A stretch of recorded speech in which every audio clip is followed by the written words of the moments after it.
Chapter 1541. Xia Guaniying, who ranked first on the celestial map, and Chen Zhibao, who left earlier than the 10,000 Shu soldiers who were summoned to quell the rebellion. Xia Guaniying did not turn to look at the king of Jingyan, who had succeeded in inheriting the title like Su Fengnian. He laughed softly and said, "Without Lu Su's help he is doing well." Xia Guaniying joked, "Your Highness, you should give him some face. He admires you a lot. Furthermore, we still have to rely on this emperor of 10 years in the future. Without him things will be much more troublesome." Chen Zhibao looked towards the northwest. The bright white rainbow was becoming more and more majestic. Even the extraordinary king of Shu narrowed his eyes subconsciously. Before Xia Guaniying noticed the clues and threw the stone into the bowl, in a large reed marsh at the east end of Bailu Lake, a small boat stood still and moved with the waves. On the bow of the boat, there was a bright red robe that spun quickly like a blooming peony. The red robe suddenly stopped. The joyful face looked towards the sky. Just as she was about to fly into the sky, the woman lying on the boat with her eyes closed said, "Don't worry about men's business." In the capital of West Chu, Chao Chongqing, who had rushed back to the imperial court from Bailu Lake to take charge of the military and political affairs, came to the wide white jade square outside the hall. His gaze followed the sword light from east to west. He sighed and said, "Lord Yanxing, this sword should have been waiting for me outside Taiyan City, right?" Chao Chongqing said loudly, "Su Fengnian. Please help Li Chungang Wang Xianji Jianju Huang, and all the people of Jianghu who have died in Jianghu. Teach the people in the imperial court what Jianghu is." The three Taoists walked along Guangling River to the east. When they could see the outline of Xiangfan City, the young Taoist in Wudong robes stopped. The little Daoist, whose entire body was flowing with spiritual qi, asked curiously, "Master, why aren't you moving?" The man with a sword on his back, who was wearing a Daoist robe from Longhu Mountain but mingling with the Wudong Daoists, frowned and said, "This sword is coming from Dongyue Sword Pool to Wudong Mountain." Li Yufu, the current leader of Wudong sect, who accompanied the carp to transform into a flood dragon in the river and into a dragon in the sea, nodded gently. He did not say anything, but there was a rare anger between his brows. Xianxia, the Daoist priest of Mount Longhu who came to look for the master and disciple of Wudong, praised, "This sword has no scabbard, the world is the sword's clothes. If I can face this sword head-on in this life, I will die without regrets." The little Daoist Yufu said softly, "Life and death, how important is that? Let's not die so easily." Xianxia was speechless. She turned her head and stared at the little Daoist. She smiled knowingly and said, "You look like someone. When he was timid he was even worse than a woman. When you're brave." Xianxia didn't say that. When he was bold, even the immortals in the heavens were afraid.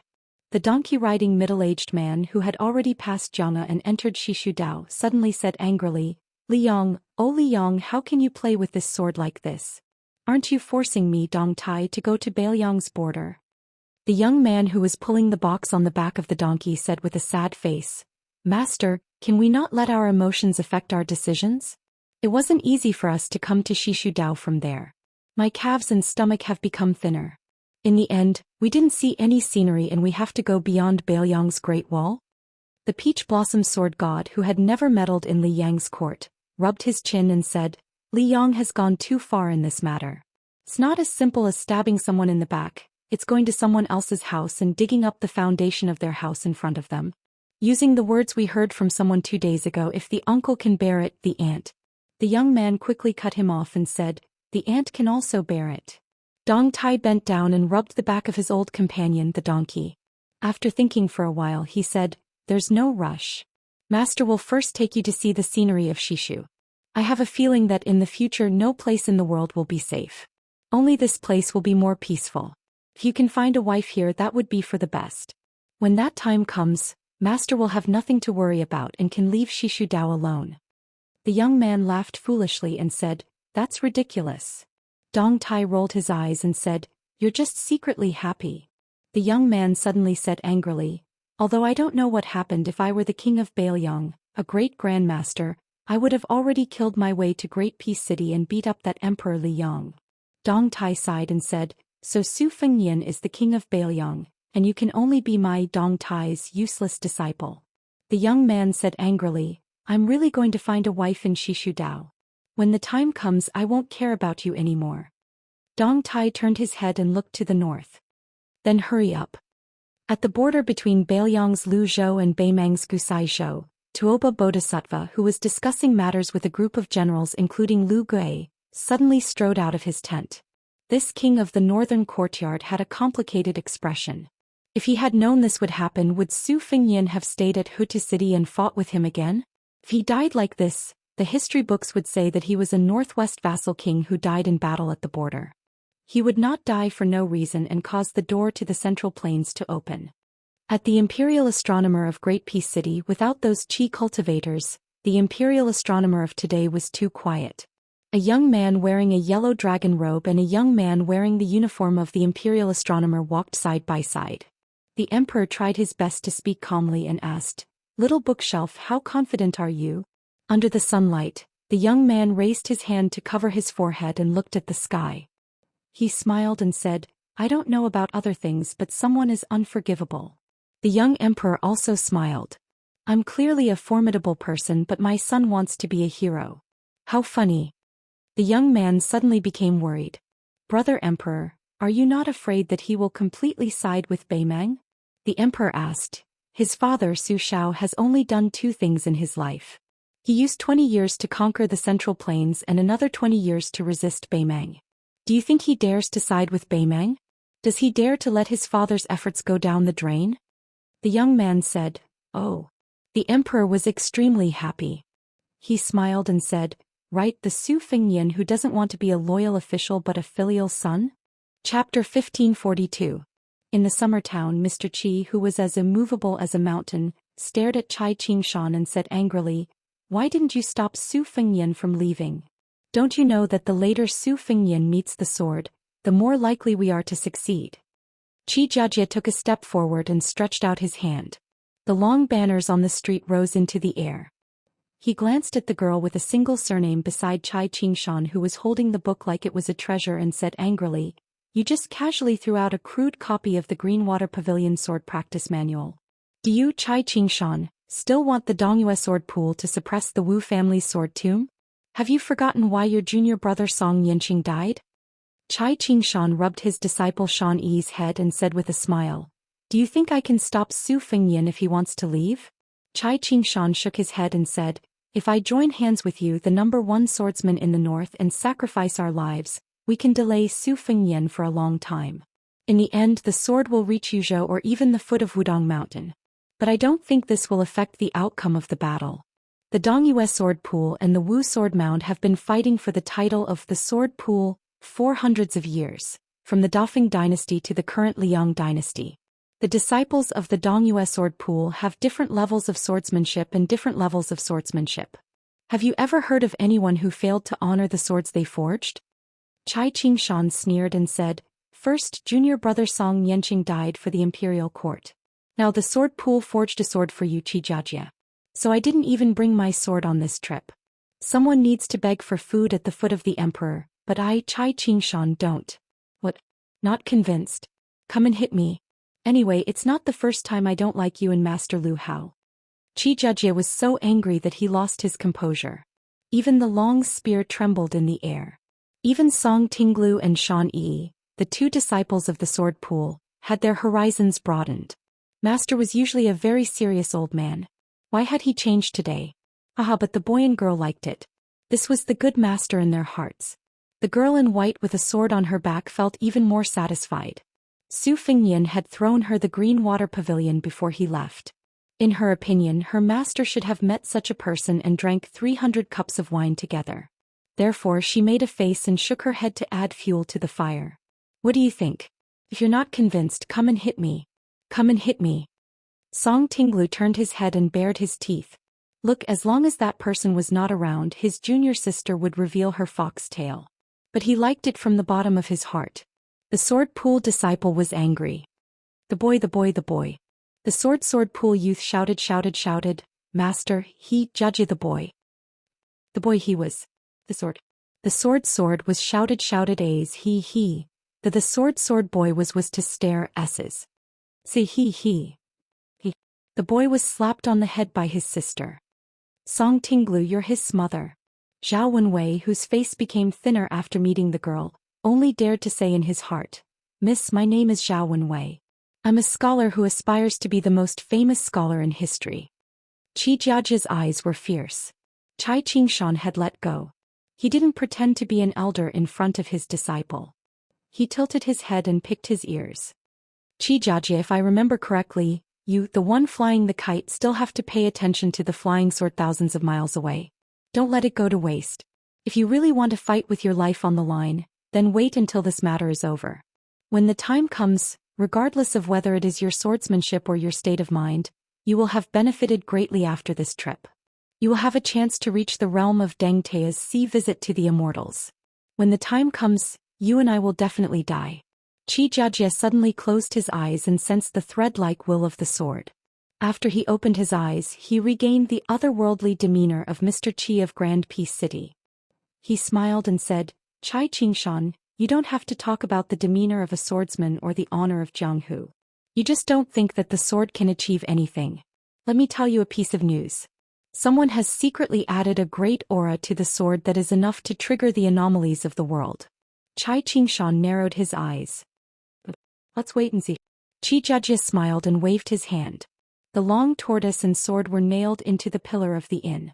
Han Xingxian was waiting for him in Shenwu City. Yang Taisui was waiting for him outside the Iron Gate. Huang Qing and the Bronze Man Grandmaster were waiting for him in Liuzhou. Diwu Rekun went to Mount Bubang to find him. Wang Xinji went to Bailiang to find him. Tuoba Bodhisattva was looking for him in the western regions. This time it was nothing more than a sword looking for Su Fengnian. Su Fengnian broke through the air on the spot. He summoned 2,400 sword wills of one qi and took the initiative to meet the sword. Su Fengnian stepped on a sword of qi. He floated in the wind. With the sword under his feet, he walked with the wind. Qi Jiajia was only a medicinal primer carefully prepared by the Liang imperial court. It was not difficult for Su Fengnian to kill him, whether or not Cai Qingshan of the Dongyue sword pool was there to stop him. Why did Qi Jiajia happen to arrive at Fuxia town almost at the same time as Wang Yuanran and the others? Otherwise, with the great reputation of Mr. Qi in the capital and the background of Yin Chongging and the others in the imperial court, how could there not be a few rooms on Mount Wudong for them to stay and rest? Qi Jiajia wanted to use the abundant sword aura that leaked out of the town of escape heat to force Su Fengnian to come down from the mountain and reveal himself. Then he would pretend to unsheath his long sword and have an ulterior motive in this competition. He wanted to bite Su Fengnian's unique qi to death, so that he could find a target for the 10,000 li coming from the east sword. Of course, Su Fengnian was not unfamiliar with this bold move. In fact, to be precise, he was the ancestor of this trick. Back then, when there was a great disparity in strength, he still insisted on killing the cat Han Xingxian. For this purpose he planned carefully. First, he lent the sword to Sui Shigu in Wu City. Then he returned the sword to the outside of Shenwu City. Only then he was lucky enough to kill the cat man who was known as the first person on earth below the Immortals. Su Fengnian smiled and said, "An eye for an eye. It's not that you don't want to take revenge, it's just that it's not time yet." He stepped on the tip of his foot slightly and the tip of his sword slightly tilted. Then the whole forest of swords soared into the sky and rushed into the thick clouds. When Su Fengnian broke through the clouds together with the swords, it was like a school of fish jumping out of the water. Above the sea of clouds, the rays of the sun shone brightly. The sunlight was so unscrupulous that it seemed to have draped the clouds with a graceful and magnificent golden coat.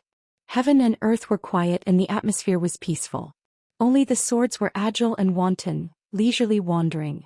The duck in the spring river knows when the water is warm, and the cicada is aware before the golden wind rises. The finger mystery state had the ability to predict the future. Therefore, when fighting against the enemy, they always had the advantage. The celestial state, the third realm of the first rank, got its name because of the resonance between man and heaven. Entering this realm was no different from the qi cultivators who were good at prying into the world's atmosphere, or even better. They had a keen intuition about the direction of the general trend, especially when it involved themselves. The highest land immortal among the first-rank 4 realms was known to travel the East Sea in the morning and arrive at the Great Desert in the evening. His wanton and unfettered behavior was worthy of the 4 words, wonderful beyond words. In today's world, who would dare to say that the good-for-nothing crown prince of the past was not a true immortal? The Wudong peaks behind Su Fingyan gradually faded away. He could clearly sense that the distant sword had just flown from Gongnam-do to Huainan-dao.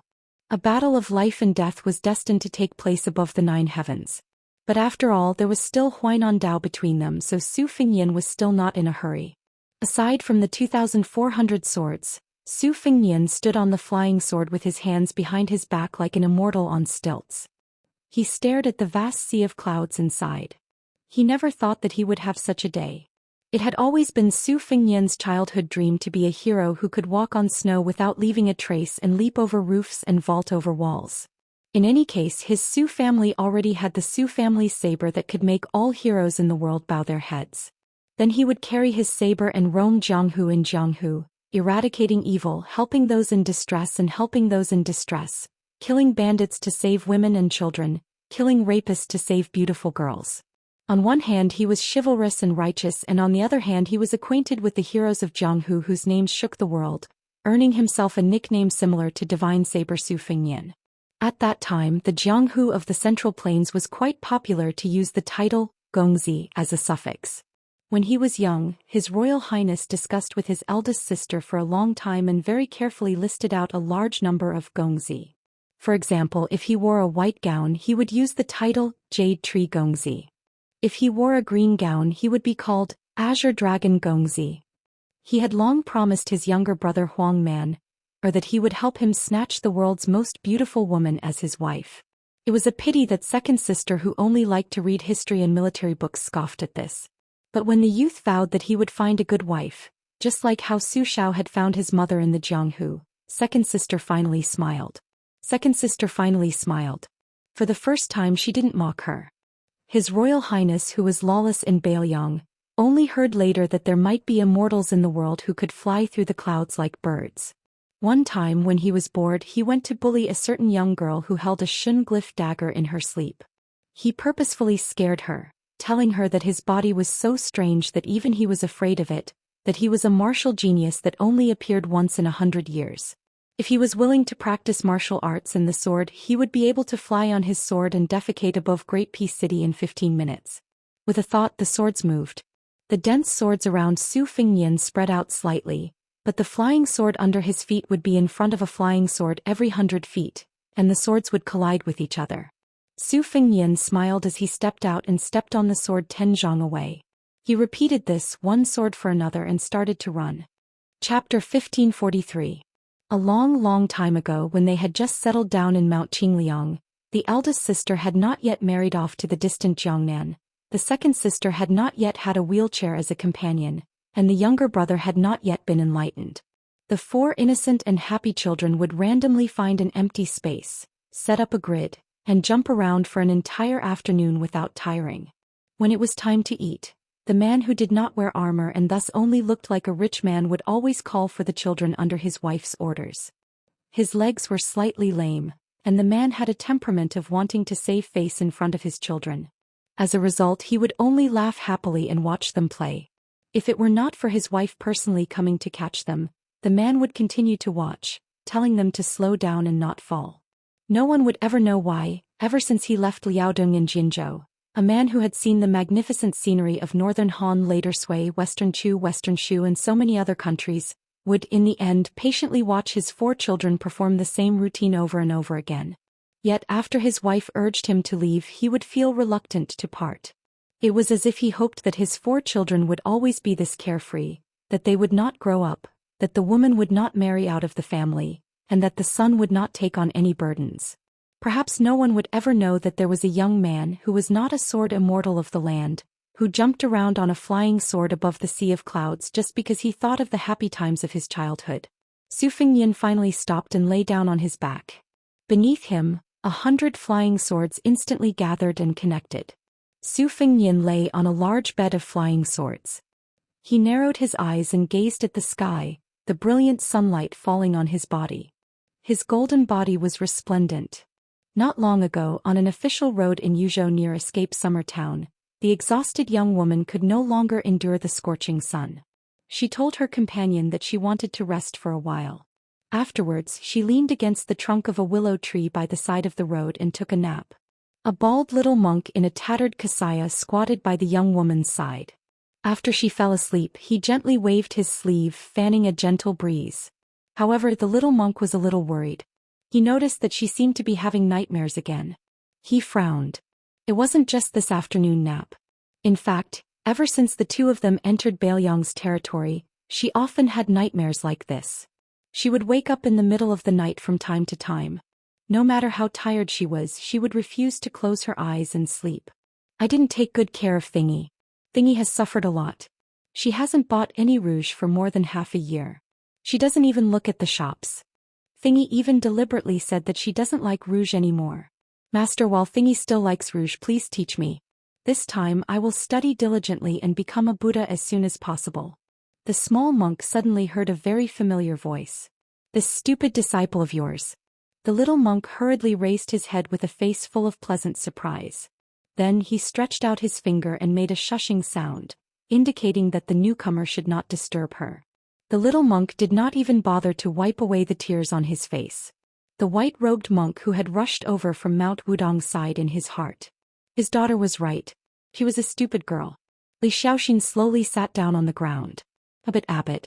The area within a radius of 10 feet immediately became cool. The white-robed monk closed his eyes and gently stretched out his hand to touch the space between his daughter's eyebrows. 3 years of Xiangfu. It was the end of autumn. The Beimang army had gathered again. 400,000 elites were continuously pressing on Huayang Pass. A young monk broke through the clouds and landed outside the city like an immortal. He sat cross-legged. The young monk suddenly raised his head and said in a deep voice, "The world is so big. Please allow me to erect a benevolent monument in front of Beimang City." He closed his eyes and put his palms together. In fact, he did not say it out loud. No matter how big the world was, it was only the east, west, north and south. The cavalry did not charge. Instead, they slowly held the line and then released thousands of arrows. The arrows were densely packed like a swarm of locusts. The entire sky was like a fragile piece of silk that was instantly torn apart by sharp weapons. The young monk lowered his head and chanted sutras, forming a golden body. As waves of arrows rained down, the monk's golden light began to waver and weaken. The arrow rain was endless. Scarlet blood began to gradually soak the kasaya. The lips of the young monk who was covered in blood trembled. He lowered his head and murmured, "Master, you have said that deep in love, do you regret it? I don't understand the principles you said, but it doesn't matter. If I go west, I'll go. If I become a Buddha, I'll become a Buddha." For some reason, his scarlet body turned into a golden color in an instant. The monk, whose vision was blurred, turned his head with difficulty and looked at the city wall. His face was full of tears, but he grinned.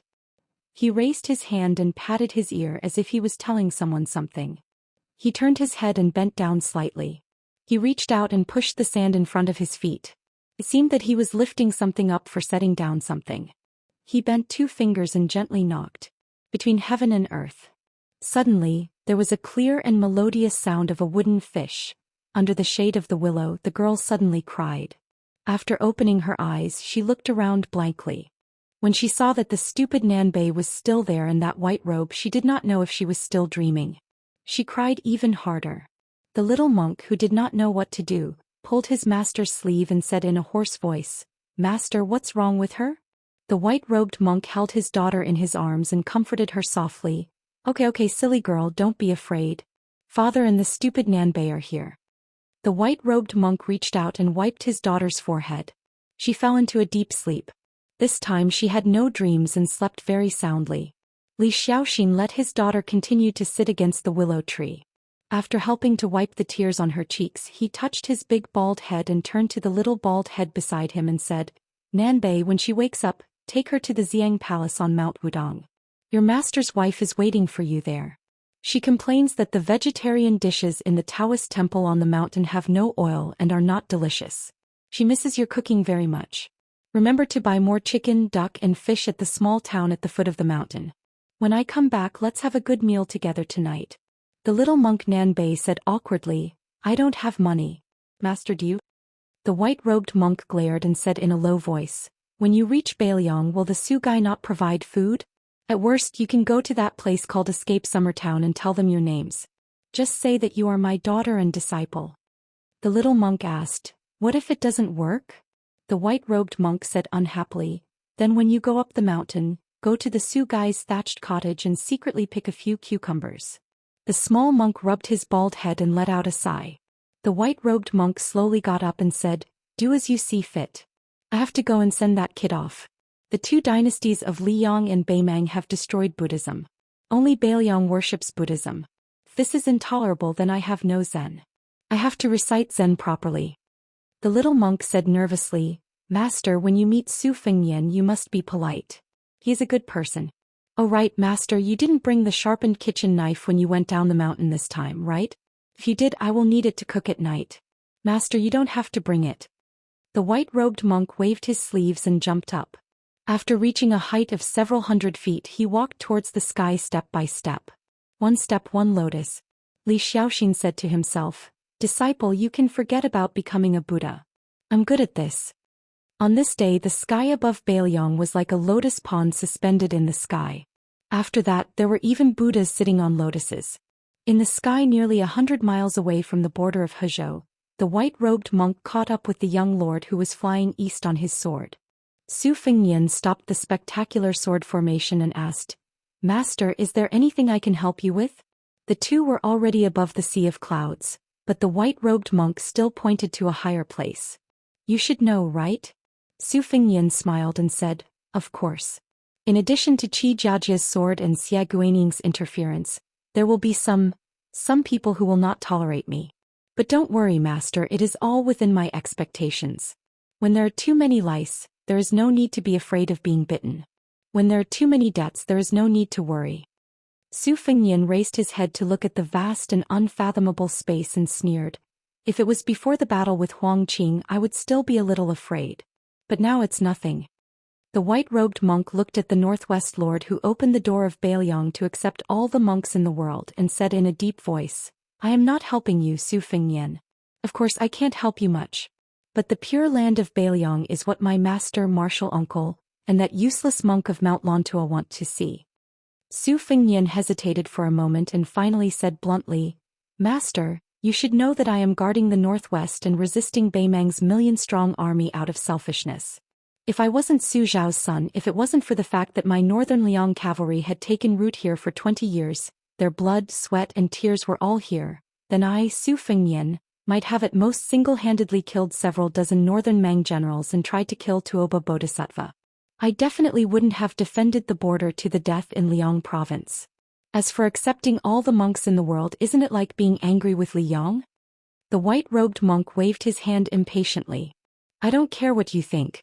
I only care about what you do and what you do." Su Fengnian laughed it off. The white-robed monk snorted and said, "This sword is not simple. Don't die. My daughter and disciple have some debts with Escape Summer Town. They are waiting for you, Su Fengnian, to return them." Su Fengnian smiled and said, "No problem." Su Fengnian turned around and continued to fly on his sword, heading straight for the border between Beiliang and Huainan. The white-robed monk turned to face the west, but when he turned his head to look at the slightly lonely slender figure, he somewhat resembled himself when he went down the mountain from the two Zen temples and traveled thousands of miles to the west alone. The white-robed monk smiled. Not long ago on Mount Wudong his wife said that it would be great if they had 2 daughters. At that time he thought it was ridiculous, but now it seemed that it was not so ridiculous. The white-robed monk put his palms together and softly chanted the name of Buddha. Chapter 1544. Around the white-robed monk, lotuses as large as mountains bloomed one after another. The lotuses bathed in the dazzling sunlight rose above the sea of clouds. Thousands of lotuses rose in Beiliang. The white-robed monk put his palms together and lowered his head, saying softly, "When my heart is clear, when can I not see Tathagata? Where my heart is clear, where is not the Western paradise?" The white-robed monk slowly raised his head and said loudly, "Lotuses fall in the Buddhist kingdom. On top of the lotuses there were many Buddhas sitting on them.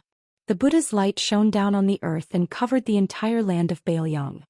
Wudong's peaks were high and cold to the north. In the area northwest of Liang, only the Dansha Peak, Jiazi Peak, Goddess Peak and the others which originated from Hezhou were adjacent to the other 6 peaks. It could be said that Wudong did not monopolize the beauty. When Su Fengnian drove the group of swords to the border of Yuzhou province, Unlike the tranquil sea of clouds at the border of Yuzhou province, the scene in front of him was surging like a huge tide. The mountains of Hezhou province had sunk into the bottom of the sea of clouds. Only the most precipitous 6 peaks rose above the sea of clouds. However, only the sharp corners of the 6 peaks could be seen. The peaks of the 6 peaks were like piled-up stones in the river, which stood still despite the waves. Su Fengnian looked at the 6 islands in the distance. This was the place. If Xia Guanying did not make things worse, even if Su Fengnian allowed the flying sword to enter Yuzhou, he would still have a chance of winning if he stayed in the escape town. However, it was different now. Xia Guanying's intentions were far-reaching. Not only did he want the sword to break the fate of Chicken Soup Monk, he also wanted to break the fate of Su Fengnian and Bailiang. If they fought at the foot of Wudong Mountain, even if Su Fengnian successfully received the sword, once the scattered sword aura escaped, it would still bring disaster to Bailiang. In that case he would still lose, and he could not afford to lose. If he wanted to fight, he could only fight outside of Bailiang's border. Su Fengnian gently exhaled. He put 2 fingers together and pointed to the sky. He smiled and said, "The first sword, the sword starts at the border." Apart from the flying sword under his feet, the 2,400 swords scattered in an instant. All of them had their swords pointed upwards and hovered in the sky above the border of Yuzhou province. Then Su Fengnian retracted his fingers, bent his arms and suddenly swung them outwards. Second sword, armored cavalry in formation.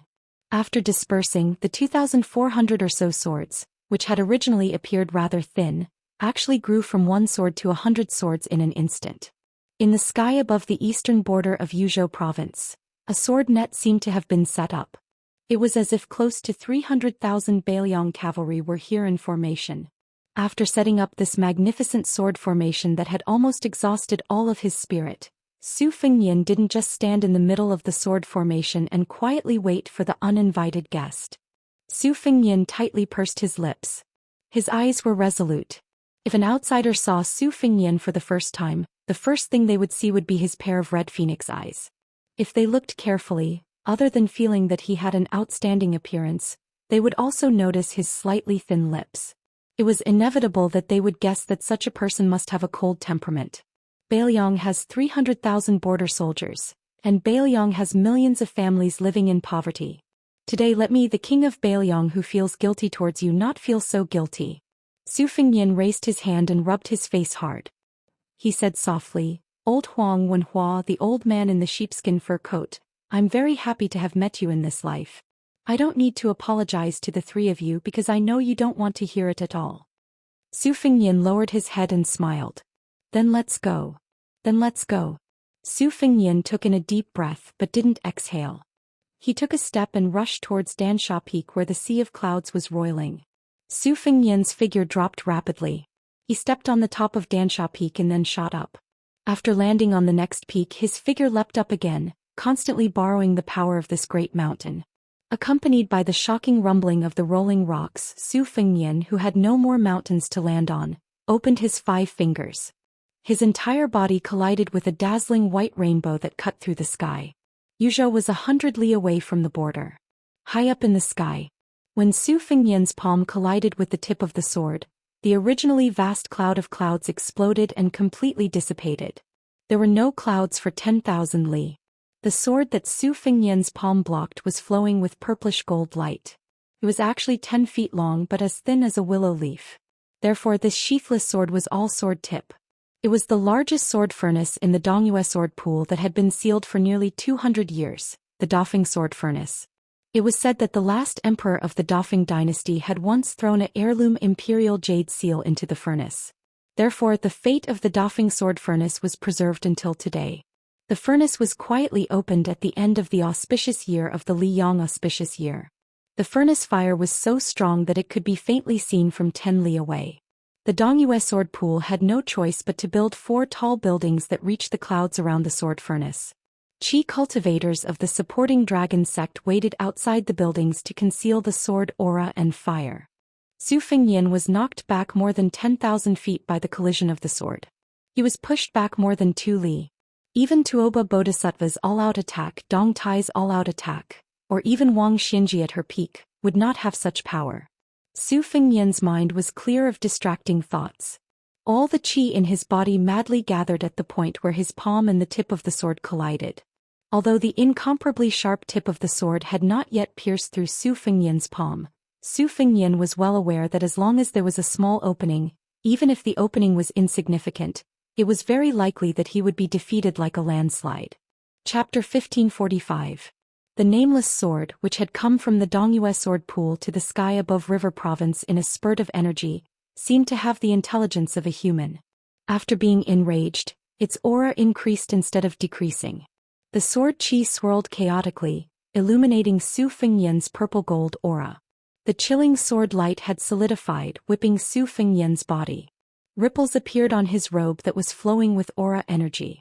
The sword swept past Dongyue Path, Guangling Path, Gongnamdu Path and Huainan Path.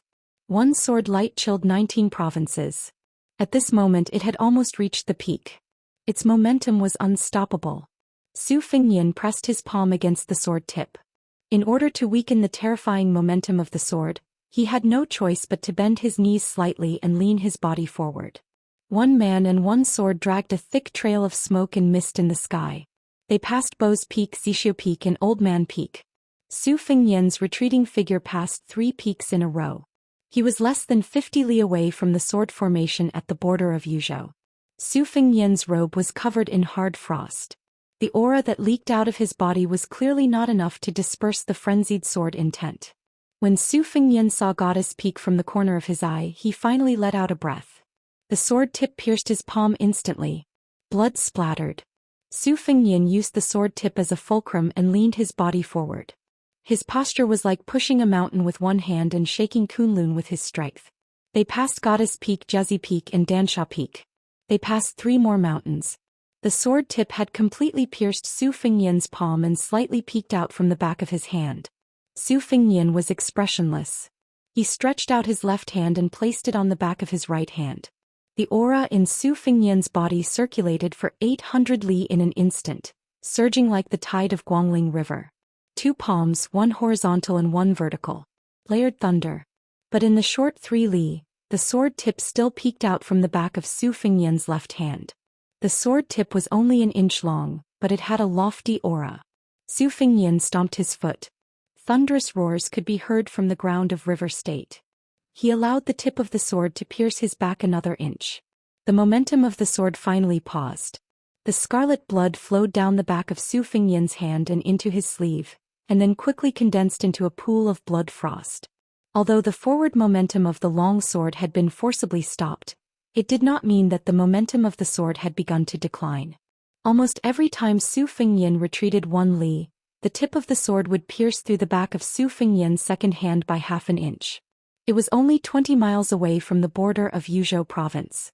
The long sword began to draw an arc in the air, and the tip of the sword pointed downwards as it fell towards the land of Yuzhou. Su Fengyan leaned forward and gradually straightened his body. A traveler straightens his lapel when he is close to home. The tip of the long sword touched Su Fengyan's right chest. It was just a hair's breadth away from piercing through. The 20 or so flying swords behind Su Fengyan buzzed at the same time. After gathering together, they sounded like drums in the battlefield, resounding through the clouds. Bleeding from the 7 orifices, Su Fengyan was already bathed in blood. In particular, his face, which was not covered by the long robe, was constantly seeping blood. Before the dense sword energy could clear it, fresh blood would flow out. 10 li. The long sword had already pierced through his chest.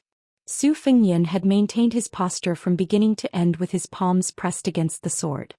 He lowered his head to look at the sword. The blood obstructed his eyes, so his vision was somewhat blurry. Su Fengyan twitched the corner of his mouth and lightly spat out a mouthful of blood onto the sword. "I'm not having a good time, but aren't you also on the verge of collapse?"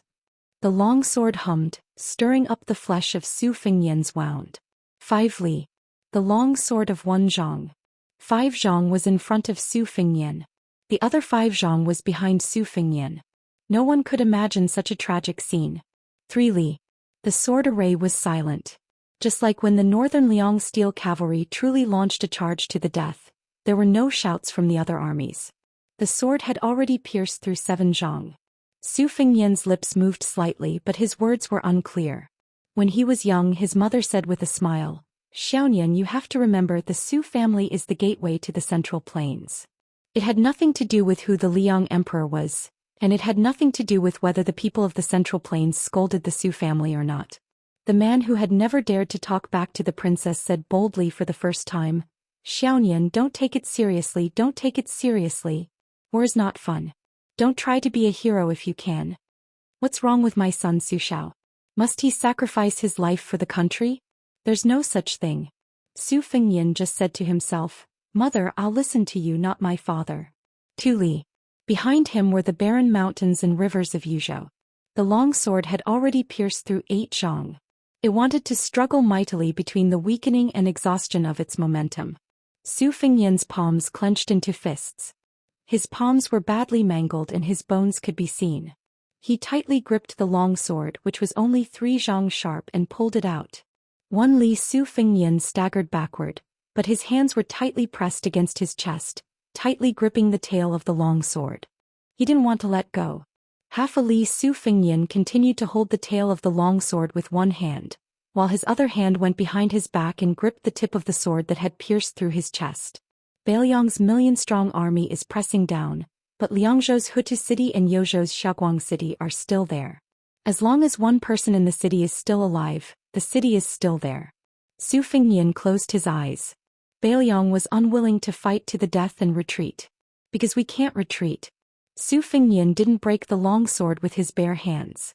Instead he broke the one zhang sword with brute force. After the sound of the long sword breaking, it seemed like a long period of time had passed. In the end, Su Fengyan bowed his head and stood to the east of the sword formation. He was only a few feet away from the solemn sword formation. Both of his hands were holding a broken sword.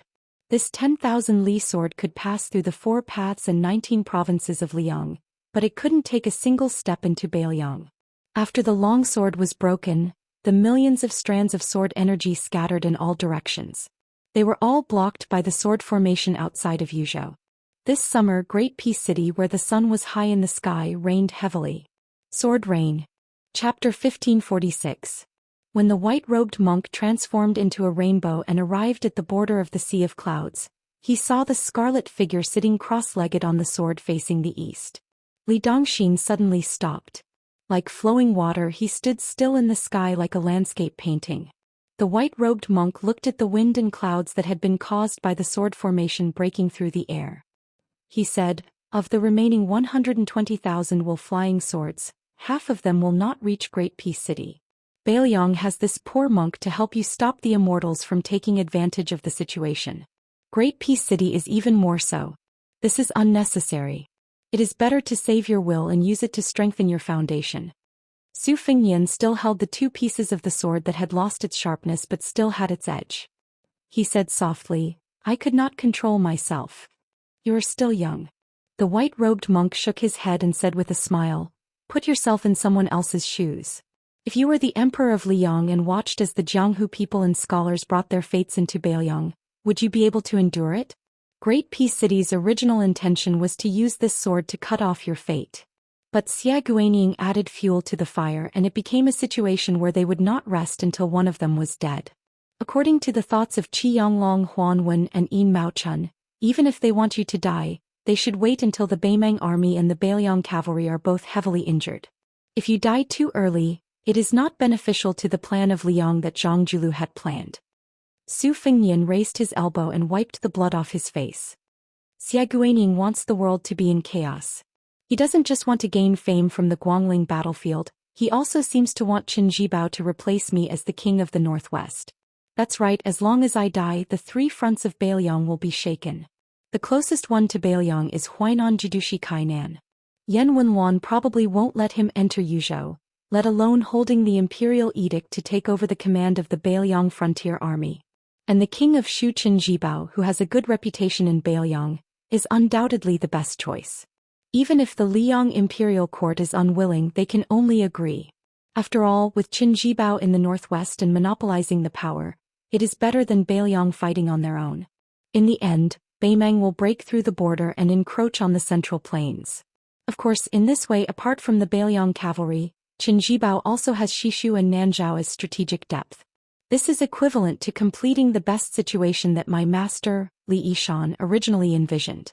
To the Zhaoshi of Liang, it is no different from a dove quenching its thirst.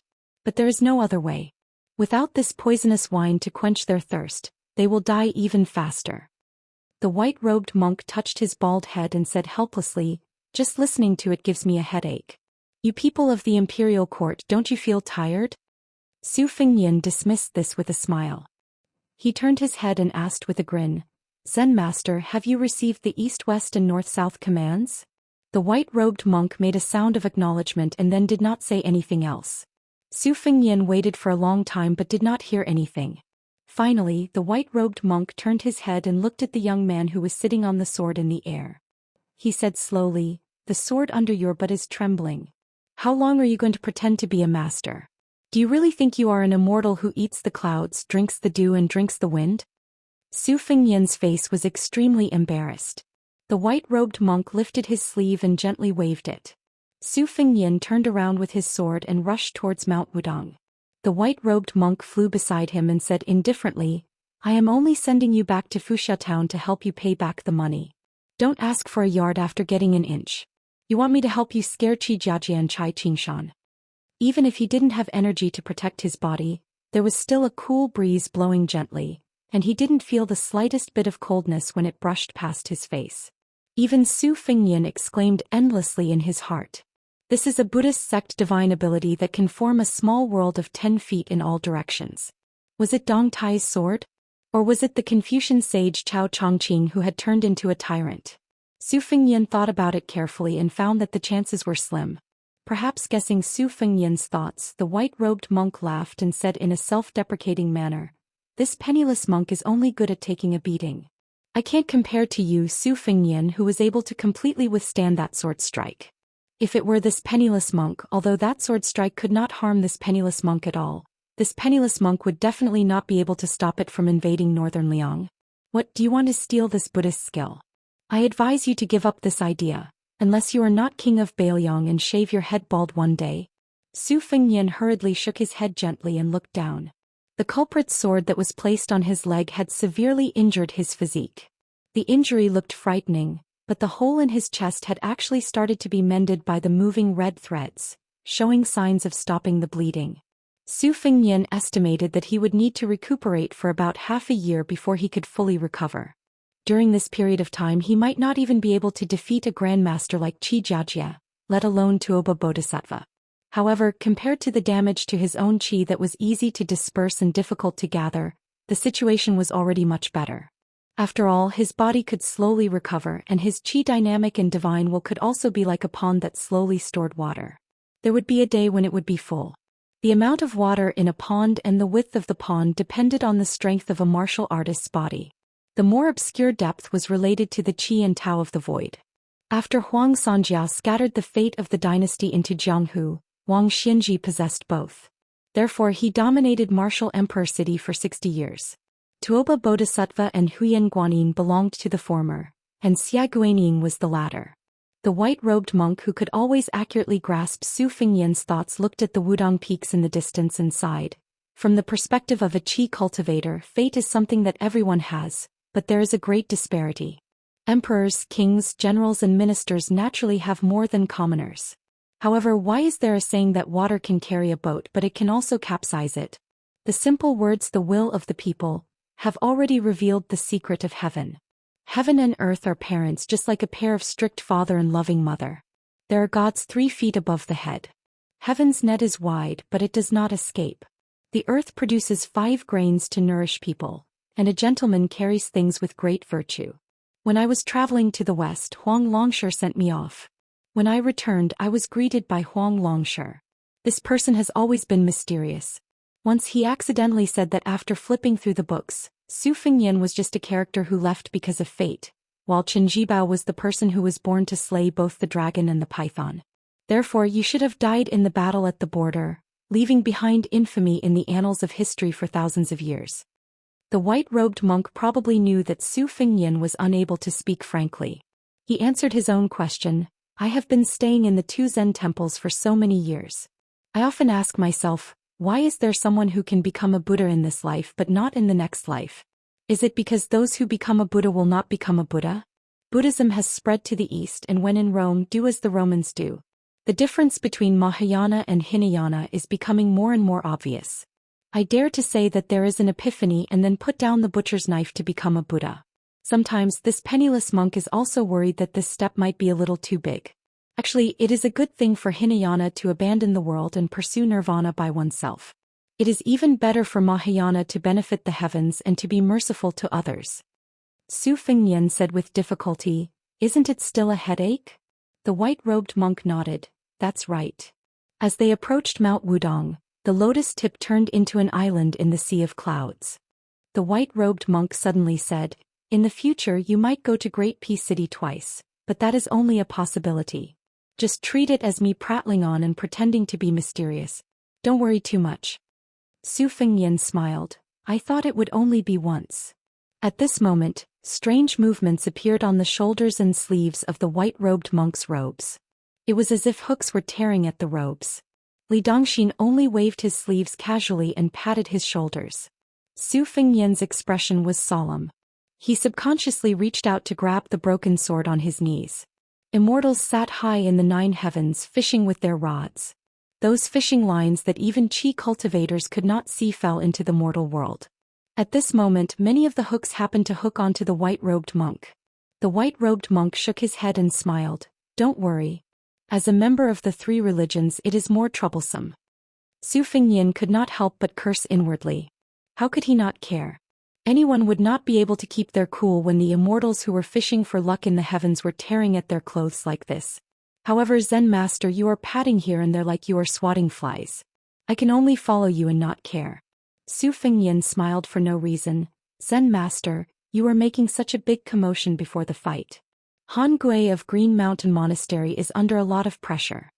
The white-robed monk chuckled. "This is what my daughter taught me. She said that when the Jianghu people at the foot of the mountain fight, before their fists hit their opponents, they would first perform a set of majestic fist stances on the spot. Not only can it boost their courage, it can also earn the cheers of others." Su Fengnian forced a smile and laughed. "You are indeed an experienced Jianghu person." Near the summer escape town at the foot of Mount Wudong, the white-robed monk gently pushed Su Fengnian down on his sword. A voice came from behind, "Change your clothes before you see the thing. Otherwise, if she knows that you are in such a miserable state under my watch, I will be nagged for a long time. My ears will not be able to have peace. You have to know that my daughter's lion's roar of Buddhism is 80% inherited from her mother." After hearing this, Su Fengnian smiled knowingly. In the blink of an eye, he landed in the sky above the summer escape town. He stood up and the flying sword of wool dissipated by itself. Su Fengnian held the 2 pieces of the broken sword in his left hand. After he pulled out Qi Jiajia's long sword, he was more seriously injured than he was. His body was not bad, but his heart of the sword was almost destroyed. In this lifetime he would not be able to make a breakthrough in the realm of the sword. Therefore Su Fengnian really had to be wary of Cai Qingshan, who had chosen to stand aside for some reason. Chapter 1547. When Su Fengnian's feet landed on the street, without the protection of the white-robed monk's 10 feet of pure land, a mouthful of blood surged up to his throat. He forced himself to swallow it back down. In fact, it had only been an hour since Su Fengnian left on his sword. The situation in the town had already stabilized. Under the suppression of Luo Hongcai's 500 horsemen and Sui Tieshan's men of sacrifice from the whisk room, the injured Wang Yuanran and the others had been detained. Qi Jiajie had also let Yin Chongging and the other nobles return to the inn. He stood on the street with Li Yibai and Cai Qingshan. Soldiers continued to arrive from both inside and outside the town. Even the most senior member of Wudong Mountain Yu Xingrui had come to the edge of the town and stood on a mud wall. Although he had not entered the town to confront the 2 sword masters, the Wudong Daoist, who was the only one who cultivated strength among the 6 brothers, was obviously here to block their retreat. When the 2 children Song Tinglu and Shan Yi saw Su Fengnian covered in blood, they were dumbstruck. After learning the general inside story from their master and Qi Jiajie's conversation, the boy was shocked that this person surnamed Su could actually withstand the sword. The girl in white, on the other hand, was in a completely different state of mind. She almost felt that her heart was about to break. Her beautiful eyes overflowing with spiritual qi were vaguely teary. Her knuckles were white as she tightly clutched the record of sword practice of Qingshui Pavilion. Su Fengnian waved his hand at Luo Hongkai and Sui Taizhan, indicating that they could withdraw from the town. The 500 horsemen and 70 Jin horsemen retreated like the tide. The men of sacrifice and archers on the roof also withdrew. It was done in one breath and without a sound. Precisely because of this silence, the momentum became more powerful. It especially shocked Chai Qingshan, who had been the chief guest of the spring snow building for more than 10 years. Guangling Dao could be said to have a strong military force, but among so many elite troops, only the troops trained by Hengjiang General Song Li could be compared to the troops stationed in Beiliang, except for the Lord's personal guards. Su Fengnian did not see the east and west girls and the north and south little monks. They should have started to climb the mountain after shopping. Su Fengnian said to Qi Jiajie and Chai Qingshan, "Shall we go into the inn and talk?" Chai Qingshan smiled and said, "Why not?" Qi Jiaj, who had a long saber hanging from his waist, remained silent. Song Tinglu was about to sit down, but Li Yibai's collar and Chai Qingshan's and Qi's Qi Jiajie took their seats one after another. Chai Qingshan and Qi followed. Chai Qingshan and Chai and Qi followed Tai and Chai Qingshan and of Qi and of the room of he. Chai. Of Li of sky of heaven and walked alone of heaven of time, and asked of his of. Su Fengnian gently put the two pieces of the sword on the table. One of them was longer than the table while the other was as short as a dagger. He smiled and said, "Young Master Yin, please sit down. Prisoners on death row can still eat their last meal." Yin Chongging's face stiffened.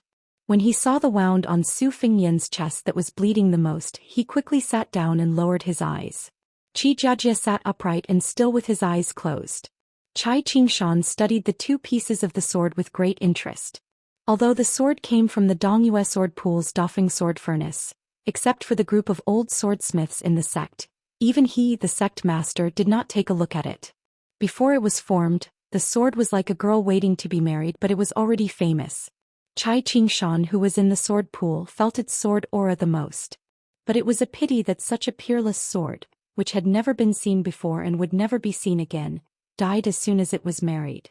At the moment, the only thing left of the broken sword was its sharpness. Su Fengnian was not in a hurry to speak. The atmosphere in the inn was solemn. At this moment, the girl with the sword on her back who did not follow her master into the inn ran in with a pile of clothes, shoes, and socks that she had just bought. In fact, it could not be said that she had bought them, as the shop had closed long ago. She had kicked the door open, picked out the clothes and threw down a bag of silver. Shan Yi said timidly, "King of Beiliang, you gave me a secret manual and I'll give you a set of clothes in return. Is that okay?" Su Fengnian smiled and said, "If it's a business deal I'll lose a lot. But if it's a favor then it doesn't matter. Miss Shan, just put the clothes on the table. I'll change them before I climb the mountain." Song Tinglu stood on her tiptoes with an anxious expression and whispered in the ear of her slender senior brother, Li Yibai, Senior brother, what should we do? With junior sister like this, is she going to stay in Beiliang and not return to our sword pool?" Su Fengnian ignored the youth's worries and said straightforwardly to Qi Jiajie, "If this sword is successful, you will improve the path of the sword and the imperial court will be reassured. In reality, I admire you. Everyone says that the sky is high and the emperor is far away. But you have schemed to do this. You really think highly of me, a person who is no longer in the Jianghu. Someone has done something to the sword. You already know, Qi Jiajie. I won't beat around the bush with you. You Qi Jiajie scram back to Great Peace City today. You are not allowed to use the sword for 10 years. Also, help me send a message to your master. I will find a chance to talk with him just like we are now." Qi Jiajie suddenly opened his eyes. "What, you have no intention of talking?" Su Fengnian, who had been using his sleeves to cover his hands, slowly raised his arm, bent 2 fingers, and tapped on the extremely long broken sword. It was too much for the eyes to take in. At the same time, Su Fengnian laughed softly and said, "Breaking a willow and sending people away is not just a custom of the Central Plains. Beiliang has it as well. But Beiliang is not like you. Once people leave here, many people will not be able to come back. I wonder if you, Qi Jiajie, will do as the Romans do when you arrive in Beiliang?" The broken sword, more than 1 zhang long, was broken into dozens of pieces. The pieces of the broken sword rose into the air and spun lightly on the table like willow leaves leaving the branches and moving with the wind. Qi Jiajie snorted coldly. He seemed to be venting his anger, but everyone present knew that this was Mr. Qi showing weakness. The willow leaf slowly fell back to the table. Yin Chongying, whose heart had been in his throat, seemed to be relieved of a great burden. Sweat had seeped out of the young master's forehead. But in the next moment, Yin Chongying felt a cool breeze in his face. Then he was knocked back and fell to the ground with his chair. The entire table had been split in half. Chai Qingshan turned his head and saw Su Fingyan had one hand around Qi Jiajie's neck. This Mr. Qi's back was pressed against the wall of the inn, his feet off the ground. The long saber at Qi Jiajie's waist was only half out of its scabbard. Su Fingyan had one hand around Qi Jiajie's neck, one hand behind his back. He raised his head to look at the best swordsman of the capital whose energy had exploded. He said with a smile, "Under the precondition of receiving the same level of injury, it is not as hard to kill you, Qi Jiajie, as you think. It is impolite not to reciprocate. Later I will have Mr. Yin, who definitely hates you, take your head back to Great Peace City." As the sword master's energy quickly weakened, the long saber slowly slid back into its scabbard. Chai Qingshan, who was thinking quickly, did not move in the end. He sighed in his heart. This young man was really ruthless to the enemy and even more ruthless to himself. In order to kill Qi Jiajie, this young vassal king looked so relaxed, but the blood on his body that had just shown signs of drying would probably add another 7 or 8 tails of blood. Su Fingyan let go of his hand. The already dead Qi Jiajie sat limply against the wall. The man and woman on the second floor, Xiao Chunyuan and Gao Shiqing, both covered their mouths, not daring to let themselves cry out. Gao Shilian and Han Xingyan both gasped. For the first time, the young Zhao Wenwei paid attention to this vassal king of Liyang who did not listen to orders, instead of paying more attention to the white-clothed girl Shan Bai. Different from the shock and fear of his brothers and sisters, this young man who had only read frontier poems in books did not panic. Instead, the young man looked down at everyone's reaction. The seemingly expressionless swordsman Chai Qingshan, whose left hand tightly gripped the chair's handle. Yin Chongying, whose hands were slightly trembling, re-straightened the chair. He hesitated for a moment before sitting down, and the young vassal king who slowly sat back down with a smile on his face. At that moment, Zhao Wenwei, who had admired his brother-in-law Yin Chongying since childhood, began to change his mind rapidly. The secret words that he did not listen to before, no matter what his father said, suddenly became clear to him. Especially the sentence, "Wenwei, that Yin Chongying is just a prime minister in peaceful times. He can't be the chief secretary in troubled times. It may not be a blessing for our Zhao family to have such a son-in-law." Su Fingyan smiled at Chai Qingshan and said, "Mr. Chai, I was surprised that you could hold back and not make a move." Chai Qingshan replied, "Your Highness couldn't hold back and made a move." This commoner was even more surprised. Su Fingyan, whose body reeked of blood, glanced at Chai Qingshan's 2 disciples and said, "Mr. Chai has taken in 2 good disciples. There is hope for Dongyue Sword Pool to rise again." Although Song Tinglu regarded this elegant but ruthless vassal king as a great enemy, he still couldn't help but straighten his back when he heard these words. Nonsense, being praised by one of the 4 grandmasters of martial arts evaluation. If this spread to Jianghu, he, Song Tinglu, would become famous overnight. In the future, when he left the sect to travel Jianghu, wouldn't he easily have friends all over the world? Chai Qingshan laughed heartily and said, "Then I will take advantage of your Highness' auspicious words." Su Fingyan smiled at the young Song Tinglu and said, "I heard that you want to be the second when bushing to become famous in the capital? There are dozens of willow leaf flying swords on the table. I will give them to you. Do you dare to accept them?" The young man raised his chin and said, "Why wouldn't I dare?" Chai Qingshan sighed helplessly. This troublemaker. These things were really troublesome to deal with. Su Fingyan really did put away the broken swords on the table. He stood up and said, "Young Master Yin, I will have to trouble you to take me to Qi Jiajie's room. I will change my clothes so that I can go up the mountain." The white-clothed girl looked at Su Fingyan's bloody hands and hurriedly picked up the clothes and said, "I will help my Highness bring them upstairs." Chapter 1548. Chai Qingshan felt even more helpless. Damned girl, did she want the entire world to think that sword pool had something going on with Baoyong? Yin Chongqing took Su Fengyan up the stairs, the young girl following closely behind. His companions at the stairs had already retreated to their rooms. Song Tinglu rested his head on the table and laughed foolishly. Li Yibai teased, "With a new sword you don't have to worry about your shimmy?" The youth stared at the willow leaf swords that he liked the more he looked at them. He twisted his mouth and said, "In any case I can't win against Su Fengyan. I'll just leave it to fate." Chai Qingshan slapped the back of his disciple's head. "Look at you." Stopping at the end of the corridor on the second floor, Yin Chongqing said softly, "This is Mr. Qi's room." Without waiting for Su Fengyan to act, the young girl in white cleverly pushed open the door like a servant girl. Su Fengyan stood at the door and said to Yin Chongqing, "If you have the guts when you return to Great Peace City, tell Yin Maochun that the king of Shu Qinjibao has Xia Guanying supporting him and is like a tiger that has grown wings. Once he establishes his authority in Guangling Road, this person's threat to the court will not be below mine, Su Fengyan. Of course whether you say it or not is up to you, Yin Chongqing. Also I can't force it." Yin Chongqing seemed to have made a decision with great difficulty. He suddenly said in a low voice, "Wang Yi, can I come in for a chat?" Su Fengyan stilled and then smiled. "No matter." The young girl with a sword on her back, her face slightly red, was busy. Not only did she put down the clothes, she even put the sword on her back on the table. She did not treat him as an outsider at all. At this time she was carrying a wooden basin out. She saw Yin Chongqing walk in.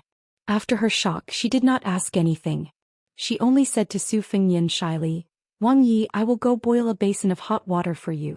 Wang Yi may have to wait a while." Su Fengyan joked, Go. But this time I have nothing to give you." The young girl lowered her head and walked out of the house in small steps. When she reached the corridor she began to jump up and down. With the girl's interruption, Yin Chongqing's mood calmed down a bit. He closed the door and sat down after Su Fengyan. Yin Chongqing did not take advantage of the situation to sit down. He just stood there. Just as he was about to speak, he found that Su Fengyan covered his mouth with his hand. Shocking blood flowed out from between his fingers, especially the large pool of blood on his chest. Yin Chongqing could not help but wonder, even if he was a martial arts great master, was it really okay to bleed so much? Su Fengyan's throat moved slightly.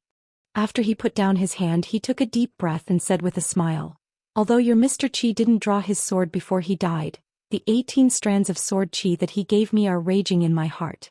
I have no choice but to ask you to make it short." Yin Chongqing did his best to not smell the pungent smell of blood.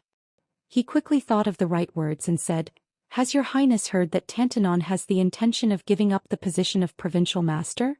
Out of the corner of his eye, Yin Chongqing saw Su Fengyan reach out a hand and press it against his abdomen. His 5 fingers were curved in a mysterious way, as if he was suppressing those sword qi. Su Fengyan's expression was amused. He nodded and said, "I've heard. Your father and father-in-law both have a chance of taking over this position. Can this be considered keeping the goodies within the family?" Yin Chongqing shook his head and said in a heavy voice, "Zhao Yuling has always looked down on me. Part of this is because Zhao Yuling has great expectations for his youngest son Zhao Wenwei.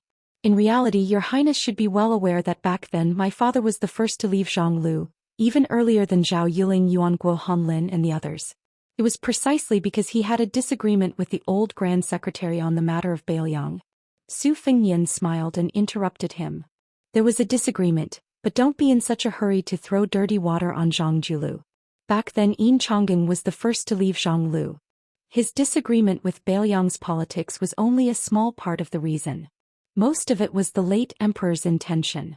The late emperor needed to cultivate someone who could succeed Gu Lu and contend against Zhang Lu as a civil official.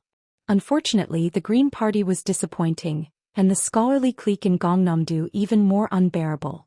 Yin Chongqing tried twice in secret to rope them in, but he failed. That was why he had no choice but to stay in this corner of Hanlin Academy. Not only was the late emperor greatly disappointed, the one who should be even more disappointed should be Yuan Binshi. As a result, Yin Chongqing couldn't continue. As he spoke, Su Fengyan coughed from time to time. He continued, "As expected, scholars are naturally not suited to discussing business face-to-face, but they do have a set of schemes behind the scenes. Fine, if you can't say it, I'll say it for you. Although your father and Zhao Yuling are relatives by marriage, they've never seen eye to eye. If I'm not wrong, your father's true best friend, the one he's willing to see as a kindred spirit, is only Han Lin, who's about to become the administrator of the Huainan Dao, right? What, you want me, Bailiang, to take care of the ambitious Sir Han? And what will your return be? Yin Chongging suddenly felt somewhat lacking in confidence. He said softly, after Sir Han takes up his post in the Huainan Dao, he will immediately propose to the court that the administrator's mansion be moved to the border between Ji and Hezhou. Su Fengyan nodded. I understand. Yin Chongging breathed a sigh of relief. If he continued to speak, there were some things that only the heavens and earth would know. It was truly too difficult to say. Su Fengyan waved his hand. Fine, you can return to Great Peace City at ease. As for the Huainan Dao and Jishou on the way back, tell that administrator to be at ease. Yin Chongging wanted to speak but hesitated. Su Fengyan laughed coldly. As for what should be done, Bailiang will naturally weigh the pros and cons. In short, we won't make things difficult for your father and Han Lin. In this transaction, your side will definitely be more profitable. Yin Chongging bowed with clasped hands.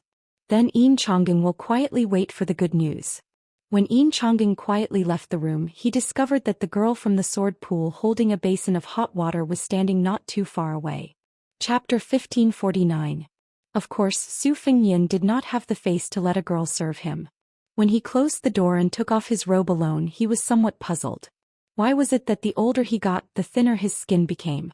After the time it took to burn a stick of incense, Su Fengyan, who had finished bandaging his wound, opened the door again. The girl blinked her big eyes and did not speak. Su Fengyan rubbed her head and said softly, "Little girl, thank you. If you can wait until Bailiang is not at war, then you can come here to travel Jianghu. The scenery outside the Great Pass, although it is not as lush as the trees in Jiangnan of the Central Plains, is also very beautiful." The girl's eyes were somewhat resentful. The way he rubbed her hair was too much like a kind elder. Su Fengyan suddenly clasped his fist and smiled. He imitated the children of Jianghu and said loudly, "The green mountains do not change, the green water flows forever. We will meet again someday." The white-clothed girl was startled, and then she couldn't stop laughing. No matter how hard she tried, she couldn't hide it, and she couldn't be reserved. Su Fengyan left in large strides. When he reached the outside of the restaurant, Luo Hongkai was already waiting at the door with his horse. Beside him stood the Imperial Cavalry Commandant Fan Xiangda, whose hands and feet were bound. There was also the Imperial Cavalry Commander Tao Nyocha, who had returned from Liangzhou to take up his post within the borders after being injured. Su Fengyan took the reins and looked at the platoon leader Tao, who had internal injuries and a pale face, before getting on the horse. He gave him a thumbs up. The young king rode away, leaving behind a trail of dust. Luo Hongkai gently kicked Fan Xiangda. Before he got on the horse, he heavily patted Tao Chei's shoulder and laughed. "Good job, this time you have made me proud."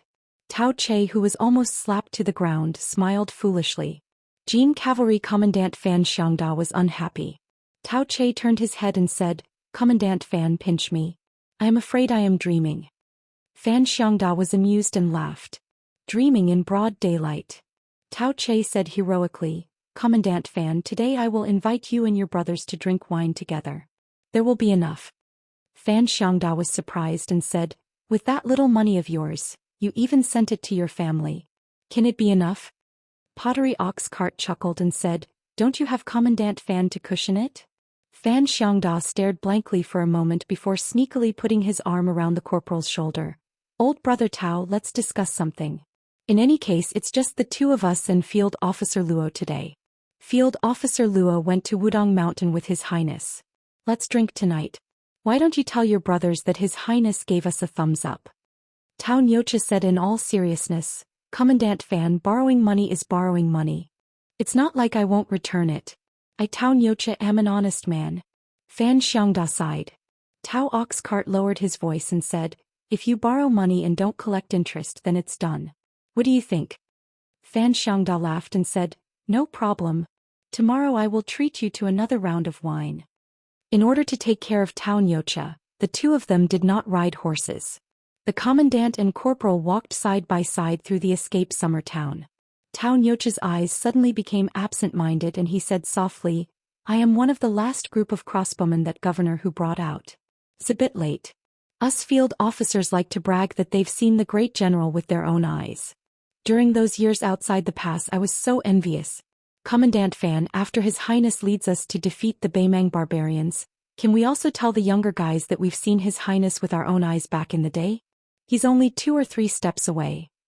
Fan Xiangda nodded and said in a low voice, there will be such a day. When Su Fengyan and Luo Hongkai went up the mountain, Yu Xingrui was also there. Su Fengyan asked the old Taoist for an elixir and asked Luo Hongkai to give it to the Imperial Cavalry Corporal. It was not his idea. When Su Fengyan came to the front of the hut, Zhao Ningxian was sitting on a small stool. There was an empty stool next to him, and Mr. White Lotus was helping Su Fengyan move books to dry them. After Su Fengyan sat down, Zhao Ningxian, who was also a Taoist master of Mount Longhu like his uncle Zhao Danping, said flatly, if His Highness wants to punish me, I will not fight back. Su Fengyan sneered and said, not fight back? What can you do even if you fight back? Zhao Ningxian looked into the distance and said, I am willing to cultivate on Mount Wudong for 10 years. Su Fengyan glanced at the busy Mr. White Lotus and said with a smile, what? In order to let Mr. White Lotus go down the mountain safely, you are willing to give up the reputation of the Taoist Master Mansion? Bai Yu slowly got up, wiped the sweat on his forehead and walked to Su Fengyan. He squatted beside the two and looked at the king of Bailiang with squinted eyes. He said with a smile, My Highness, let Zhao Ningxian go and I will stay. How about it? Su Fengyan smiled. This Mr. White Lotus was obviously more tactful than Qi Jiajie and even Yin Chongqing. Bai Yu stretched out a finger. But I can only stay in Bailiang for 1 year. I will do my best in this 1 year. Su Fengyan stretched out a hand. 5 years. Mr. White Lotus shook his head. That is unreasonable. 1.5 years. 1.5 years at most. Su Fengyan sneered. 4 years. Just 4 years. I will give you face. Don't say 1 year less. 1 day less and there is no room for negotiation. Mr. White Lotus still shook his head. 4 years. The Central Plains will be too late. Besides, Bailiang doesn't need me to stay for 4 years. My Highness is a sensible man. 1.5 years is enough. The world is set. Su Fengyan withdrew 2 fingers. 3 years. If you bargain again I will beat you.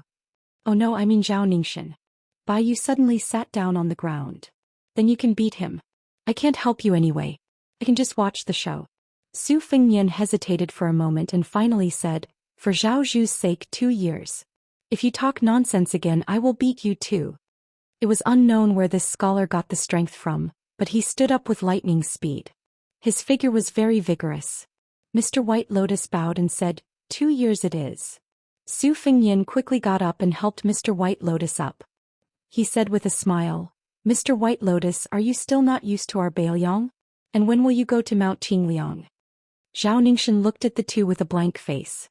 Chapter 1550. All good things must come to an end. In the end, Zhao Ningxian was persuaded by Bai Yu to leave the mountain. Bai Yu's eyes weren't good so he didn't send him off. Before leaving, Bai Yu told Zhao Ningxian that he might as well go to the Earth Lung Mountain where the evil dragon was killed and live in seclusion. He also told Zhao Ningxian not to involve the Dragon Tiger Mountain in the waves. Great Peace City had Prime Minister Zhao Danping to support the Taoist master residents, so Liang wouldn't make things too difficult for the Taoist master residents. Zhao Ningxian was worried. Clearly he was worried about Mr. White Lotus becoming a hostage in Bailiang. Bai Yu didn't care. He comforted him and said that Su Fengyan and Bailiang might not even be able to cross the river. It was too early to burn the bridge. After Zhao Ningxian left the mountain alone, Su Fengyan, who had to change into a clean set of clothes, appeared beside Bai Yu. Zhao Ningxian going to the #1 blessed land of Taoism, Earth Lung Mountain, to cultivate was a private deal between him and Bai Yu. Dragon Tiger Mountain had schemed against the Su family 3 times. The first time was under the old locust tree in the capital to steal the fate. The second time was when the old Taoist master who was like a child came personally to kill Su Fengyan. This time, Zhao Ningxian didn't hesitate to use his life golden lotus to guide the flying sword. How could Su Fengyan just let Bai Yu stay in Bailiang to manage the government affairs with a smile? If it wasn't for the sake of Huang Man as master Zhao Shituan, even if Su Fengyan let Zhao Ningxian leave Bailiang, he would definitely make this noble with the same surname as the country suffer. Bai Yu lowered his head to look at the mountain path. With his poor eyesight he couldn't see Zhao Ningxian's figure clearly. He said softly, According to what the Lord said, Earth Lung Mountain is not only a blessed land of Taoism, but also the place where the Zhao family of Liang suppressed the rivers and mountains in the south. Zhao Huangchao, who lived in seclusion in Dragon Tiger Mountain, failed. First, the Black Dragon was injured by the Wudong leader Li Yufu. Then even Zhao Huangchao himself was killed by the Lord. Then Zhao Ningxian quietly entering the Earth Lung Mountain, which is still sealed by the imperial court, is tantamount to stealing from the Liang royal family. This matter, if it was someone else, they really couldn't do it. Only Zhao Ningxian was the most suitable. Firstly, his surname is Zhao and he has the advantage of being close to the water pavilion. Secondly, Zhao Ningxian is a person who carries the fate of a sect. Furthermore, now that the Qi cultivators of the Liang North sect are almost all dead, and the last bit of vitality was used to forge the sword in the Dongyue sword pool. When Mr. Baiyu came down the mountain for the first time, it was not to have an audience with the current emperor, but to have a private meeting with the crown prince of Nanjiang, Zhao Zhu. Seeing the flood dragon but not the dragon, isn't it because you want to create the merit of supporting the dragon and become a minister who follows the dragon? Mr. White Lotus smiled and said, but now I have no choice but to be trapped in northern Liang for 2 whole years. Even if I succeed by a fluke, the merit of raising the flood dragon into a dragon will inevitably be greatly reduced. Does the Lord not have anything to say? Su Fengyan turned his head and said playfully, Mister's words are not kind. Right now Zhao Zhu is being held back by the #1 general of the southern border, Wu Zhongshuan. The troops that he can barely mobilize are the 2,000 to 3,000 that went up north to quell the rebellion. Most of them were borrowed from Wu Zhongshuan. Right now Mr. is staying by Zhao Zhu's side. Even the cleverest housewife cannot cook without rice. Other than staring at the crown prince of Yanqi, what else can you do? It's better to go at the right time than early. I'm thinking for Mr.'s sake. When Mr. has accumulated enough prestige in northern Liang, Zhao Zhu will let Mr. take charge of a department. When the conditions are right, success will follow naturally. Baiyu smiled bitterly. In that case, I have to thank the Lord for his good intentions. Su Fengyan said with a smile, we'll be under the same roof for the next 2 years. It's tacky to say thanks. When the two returned to the thatched hut, Baiyu took the initiative to speak. Prince, please tell me about the situation in northern Liang. I'm kind enough to know what's going on. Otherwise, if I go to Deputy Administrator Song of Mount Qingliang, I'll be in the dark and become a joke. This pair of disappointing eyes of mine is not far from being blind. Su Fengyan was momentarily distracted. For some reason he remembered the blind chess player Lu Su, who made a living by gambling on chess in Yongzi Alley in Qingzhou. This person had successfully assisted Zhao Sun in stabilizing his position as king of Jing'an. He had also planned the 1,000-mile rescue at Guangling Road. He had helped Zhao Sun win the praise of the Liang court and the initial trust of the court. He had finally attracted the attention of the Lord of Heaven, who took drastic measures to summon him to Great Peace City. It was not strange that Lu Su did not agree to come to Beiliang. However, Lu Su's calmness in going to the capital was puzzling. Su Fengyan collected his scattered thoughts and said slowly, Huda City has Lu Jinu presiding over military affairs. This is Beiliang's greatest fortune. It won't be a problem to defend it for another half a year. However, this is on the premise that the 3 towns of Huayang Pass, Liuya and Fuling don't divide their forces. If Qingcang city of Liuzhou or Shaoguang city of Yuzhou are in danger, any one of the battlefronts will be in danger. When the time comes, we'll have no choice but to have Yozhou's Horned Eagle Commandant Luo Hongkai or Lingzhou's Pearl Commandant Huang Xiaokuai rush to the battlefield. However, before the new city in Liangbei is even larger than Hutu City is built, the pressure of transporting troops on such a large scale and over such a long distance is far too great. I'm afraid that not only will we be exhausted in the end, we won't be able to put out a nearby fire. Therefore, from the looks of it, although our Beiliang has a firm advantage on the battlefield, on the invisible battlefield we're at most on par with Liangmang. Over at the mouth of the gorge, Shaoguang City is the last major border city. Yan Wenluan has already issued a military order to Mount Qingliang and the Protectorate.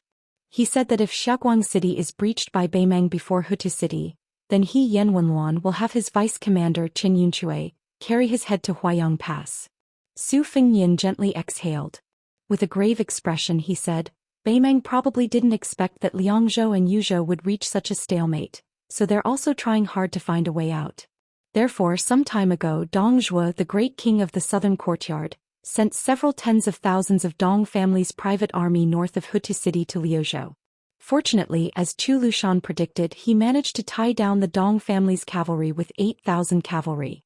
Otherwise, the outcome of the battle in Liuzhou would have been too horrible to contemplate.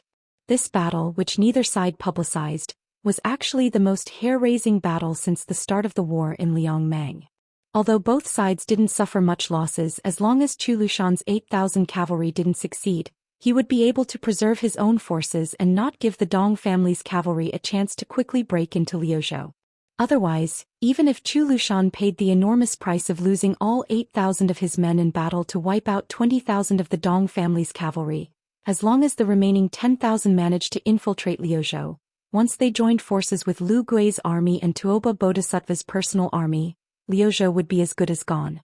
Outside the western gate of Liangzhou, we could only watch as the reinforcements of Beimeng galloped as they pleased.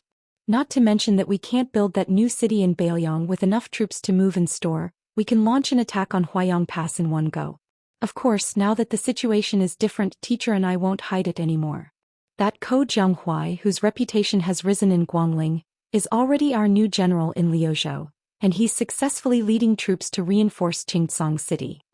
Bai Yu softly said, "It seems like Protector General Chu really is the nemesis of Beimeng's Dongzhua." Back then, in the first battle between Liyang and Beimeng, if not for Protector General Chu spoiling Dongzhua's plans, he might have already become the youngest general in Beimeng's history. Today, Protector General Chu is personally leading 8,000 cavalry. It's like a divine army descending from the heavens, causing Dongzhua to once again fail on the verge of success. Su Fengnian nodded and joked. Southern Chu and Northern Dong are two fatties. It's probably because our Protector General is a little fatter that he has an advantage in battle. Bai Yu suddenly sighed with emotion. I never thought that there would be a day like today that I would be able to fight side by side with Beimeng's enemies.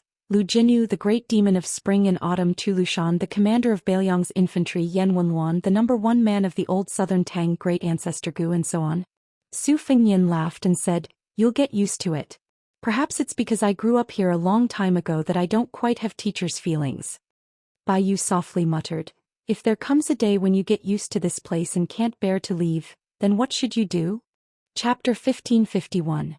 Su Fengnian shook his head and said, "Very difficult." Bai Yu quickly understood what he meant. The chances of Beiliang winning were too small. Regardless of whether Bai Yu wanted to stay in Beiliang or not, he had no choice. Perhaps when the time came he would have to flee to the Central Plains with many scholars. Behind him was the bleak battlefield of Beiliang, where blood flowed for thousands of miles. Furthermore, he, Bai Yu, wanted to have a place in the imperial court where the civil officials stood, and not the military side. His words just now were just a spur of the moment. So he grunted, "That's true." Approaching the cottage, Bai Yu asked, "Is there a geographical map of Beiliang in the cottage?" There were a few in the residence of the Daoist master, but they were all too old and crude. Liuzhou was not among them. Su Fengnian brought Mr. White Lotus, who seemed to have mysteriously become Beiliang's advisor, in with him. He took out a map and spread it out on the table. It was already dusk. Su Fengnian had specially lit an oil lamp. Bai Yu held the copper lamp and leaned over the table, beginning to ask Su Fengnian in detail about the Beiliang border and the distribution of troops within it. He even asked for pen and ink, asking one question and answering the other.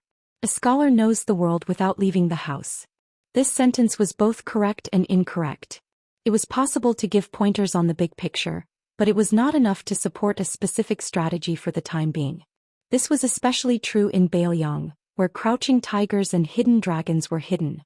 If Bai Yu wanted to have some achievements in military affairs at the border, he had to have a plan in mind. Otherwise, if he blindly showed off in front of Song Dongming, the talented prime minister, or Li Gongda, the old fox of officialdom, he would only be asking for humiliation. Su Fengnian leaned across the table and said softly, "After great ancestor Gu entered Beiliang, my master Li Yishan had a good talk with him. The two of them finally decided to divide Beiliang into 14 important areas of defense. For example, the Horned Eagle Captain Luo Hongkai is in charge of the troops stationed in one of the 14 areas, so he is also one of the captains in the area. His rank is one level higher than Huang Xiaokuai and the others in Lingzhou. Now, other than the general of a province like Huang Fujin, after the last round of replacements by Qin Shiliang, This new group of captains who hold real power are mostly in their prime. There are even a few who are not even 30 years old. They have been loyal to Bailiang since their father's generation and have great enthusiasm for the border. They cherish the country their fathers have built. Therefore, there are some discussions in the various academies. For example, on the surface, I rely heavily on scholars who go to Liangzhou and give them all the seats in the prefectures and county-level offices. But in reality, there are still some prejudices favoring favoritism and paying attention to the bloodline of the generals. I accept these kinds of questions. After all, there is nothing I can do. Beimang is at my doorstep. I can only dare to promote these people. After Baiyu put down his brush, he narrowed his eyes and stared at the map. His finger that was slightly stained with ink slowly brushed across the map. He asked casually, "The provisions of the newly built Liuzhou are all under the responsibility of the provincial governor of Lingzhou, Su Beiji?" Su Fengnian quickly thought about the hidden meaning behind this question, but he could not figure it out. He nodded and said, "Sir, you must have heard of Su Beiji's nickname. Moreover, Bailiang has long begun to buy provisions from the neighboring provinces. To tell you the truth, many of the large families who fled Bailiang out of fear on the surface have the hidden identity of spies from the Fushui chamber. In the matter of purchasing provisions, they have contributed greatly. Liang and Yu provinces are self-sufficient, so the matter of Liuzhou's provisions is far from an urgent matter." Su Fengnian smiled. "I've thought about it. If the Liang imperial court really refuses to let go of the provisions, Bailiang will openly snatch the provisions. Yes, it should be borrowed. Not to mention the Huainan circuit where Kainan's 100,000 troops are stationed. Even if it's Qin Jibao's Shishu circuit, I would dare to snatch it." With Yin Chongging acting as the middleman, Han Lin, who had formed a tacit understanding with Bailiang, was appointed as the Huainan circuit administrator. This was a piece of good news. With Bailiang playing the role of the good cop, Han Lin wanted to have a clean reputation. He wanted to establish a mighty and loyal image in the imperial court. Bailiang could just give him as much as he wanted. As for the curses from the court, would Su Fengnian care? As for Qin Jibao, didn't you want to go to the central plains to pull chestnuts out of the fire? Didn't Xia Guaning like to play tricks? Su Yanbing was currently at the southern border of Lingzhou with his junior apprentice brother Han Laozhan, who was appointed as the general of Lingzhou. Without Qin Jibao personally overseeing the situation, it would be difficult for the Shishu circuit's northern gate to stop Bailiang from borrowing provisions. As for the timing, Su Fengnian trusted Han Laozhan. Baiyu stared at the vast Liuzhou territory and asked, "Yang Yuanzhan is in charge of attacking Bailiang's Calabash Gate, which is a natural stronghold. At the very least, he managed to take down Huagong and Wanhe cities. In the eyes of the Beimang Empress, Lu Gui is more worthy of being entrusted with an important task. However, while he is attacking Liuzhou on the western front, his main army has not moved. He is so idle that Beimang has to invite Tuoba Bodhisattva to enter Liuzhou. Now Dongzhuo has no choice but to send his private army to Liuzhou to break the stalemate. This Lu Gui, who is known as half of Beimang's Sushao, is so weak." Su Fengnian slowly explained, "Liuzhou has no danger to rely on. If we want to fight, we can only fight fair and square. This is the case for both sides. In terms of military strength, Lu Gui's army definitely has the absolute advantage. Not to mention his 30,000 private army. The 4 military towns in the tiled gentleman's pavilion in the south of Gusai Prefecture have all mobilized their forces. The few old Longguan nobles of the southern dynasties have also taken out 30,000 infantrymen. Gusai Prefecture has a good relationship with Lu Gui and has also taken out 8,000 Chong tribe light cavalry, a total of 100,000 soldiers. However, the Chong tribe cavalry has been defeated by the Longxiang army. As a result, Lu Gui's army, whose combat strength is already inferior to ours, is in a difficult position. On the ground of Liuzhou, whether or not we can defend Xianxia city is not important. The victory or defeat of the main cavalry force is the key to determining the final outcome. With 40,000 cavalry from various powers, against the 30,000 Longxiang army that can abandon Xianxia city, it is not that our Bailiang is conceited, but indeed Lu Gui does not dare to make any rash moves." Baiyu's gaze slowly moved across the map of Liuzhou. Not daring to make any rash moves is the right thing to do. If he does not move, he will be able to deal a fatal blow. Su Fengnian frowned and said, There have been many discussions within the Huaiyang Pass about how Lu Gui will win by surprise. In order to see the map clearly, the oil lamp in Bai Yu's hand had unknowingly moved too close. His right cheek was burning hot. Without any change in expression, he moved away slightly and nodded. Of course. The 8,000 cavalry of the Chu Protectorate General have completed their objective, and Ko Jianghuai has entered Liuzhou as a general. The Longxiang army already has powerful generals like Prince's younger brother and Li Mofan Wang Lingbao. In addition, the provincial governor of Liuzhou Yang Guangdou and his advisor Chen Shiliang are all top-notch talents. There is no need to worry about provisions at the rear. No matter how you look at it, the situation is much better than Liangzhou's Hutu City and Yozhou's Huluku. However, I feel that the more this is the case, the more Lu Gui will make a move. Perhaps the reason why Lu Gui, who has the least number of troops on the three fronts of Beimang's southern expedition, can be so patient because he is waiting for Dongzhuo's central front and Yang Yuanzhan's eastern front to fall into a disadvantageous situation. Bai Yu shook his head and said to himself, "No, it's not, perhaps, it's definitely." Su Fingyan was silent. Bai Yu raised his head, his eyes shining. He asked in a deep voice, "If Lu Gui can use the deaths of 60,000 infantry as bait and attack Qingsong City at all costs, deliberately putting his back to the river and even abandoning the disorderly cavalry, only using the Lu cavalry and the elites brought by Tuoba Bodhisattva as the true main force, will the 30,000 Longxiang army not take the bait? Even if the Longxiang army is willing to take the bait, will Ko Jianghuai, who just entered Liuzhou, be able to take it? Once one side enters the battle and falls into the trap, will the other side be able to see the big picture and not help?" Bai Yu looked at Su Fingyan and finally asked, "I want to know if Beimang has received any spy reports similar to the Beimang Empress's anger towards Lu Gui on the Western Front? Is there any news similar to how the important officials of the Southern Dynasty were extremely dissatisfied with the retreat of the Western Front and attacked Lu Gui in the imperial court?" Su Fingyan's heart trembled. Bai Yu put down the oil lamp and said calmly, "Then the prince can do all he can to help Liuzhou." Bai Yu did not speak and Su Fingyan also did not speak. The room was silent, apart from the occasional sound of the wick bursting. Chapter 1552. Lotus Peak was unprecedentedly grand. It was probably because it had been tainted by Wudong Mountain's mystical aura that people from all walks of life were able to enjoy themselves on the mountain. Under this background, the return journey of Wang Yuanran and his group, who had escaped from the summer town at the foot of the mountain, seemed particularly miserable. Almost all of them were injured. Their departure was even more impressive than when they came. The warmly welcoming Horned Eagle Captain Luo Hongkai sent 100 riders to escort them. During this time, there was also one matter that confused the guests on the mountain. It was said that the children of the Zhongshu province's deputy Zhao Yuling, the Ministry of Appointments' minister Yin Maochun, the new Huainan administrator Han Lin, and the Duke of Yan's children had even alarmed the king of Bailiang to personally come down the mountain to greet them after they arrived at the foot of the mountain. The two sides regretted not having met earlier. The two groups of nobles were treated so differently that it almost made people mistakenly think that a change was about to take place in Liang. It wasn't until a shocking rumor spread that the #1 swordsman in Jingdo, Qi Jiaj, had disappeared into thin air and did not appear in the group leaving the border. He had been replaced by Dongyue Sword Pool's Chai Qingshan. After some careful thought, everyone finally realized that the king of Bailiang was quite sinister. Not only did he secretly act viciously, he also deliberately made those important people unable to eat or sleep in peace.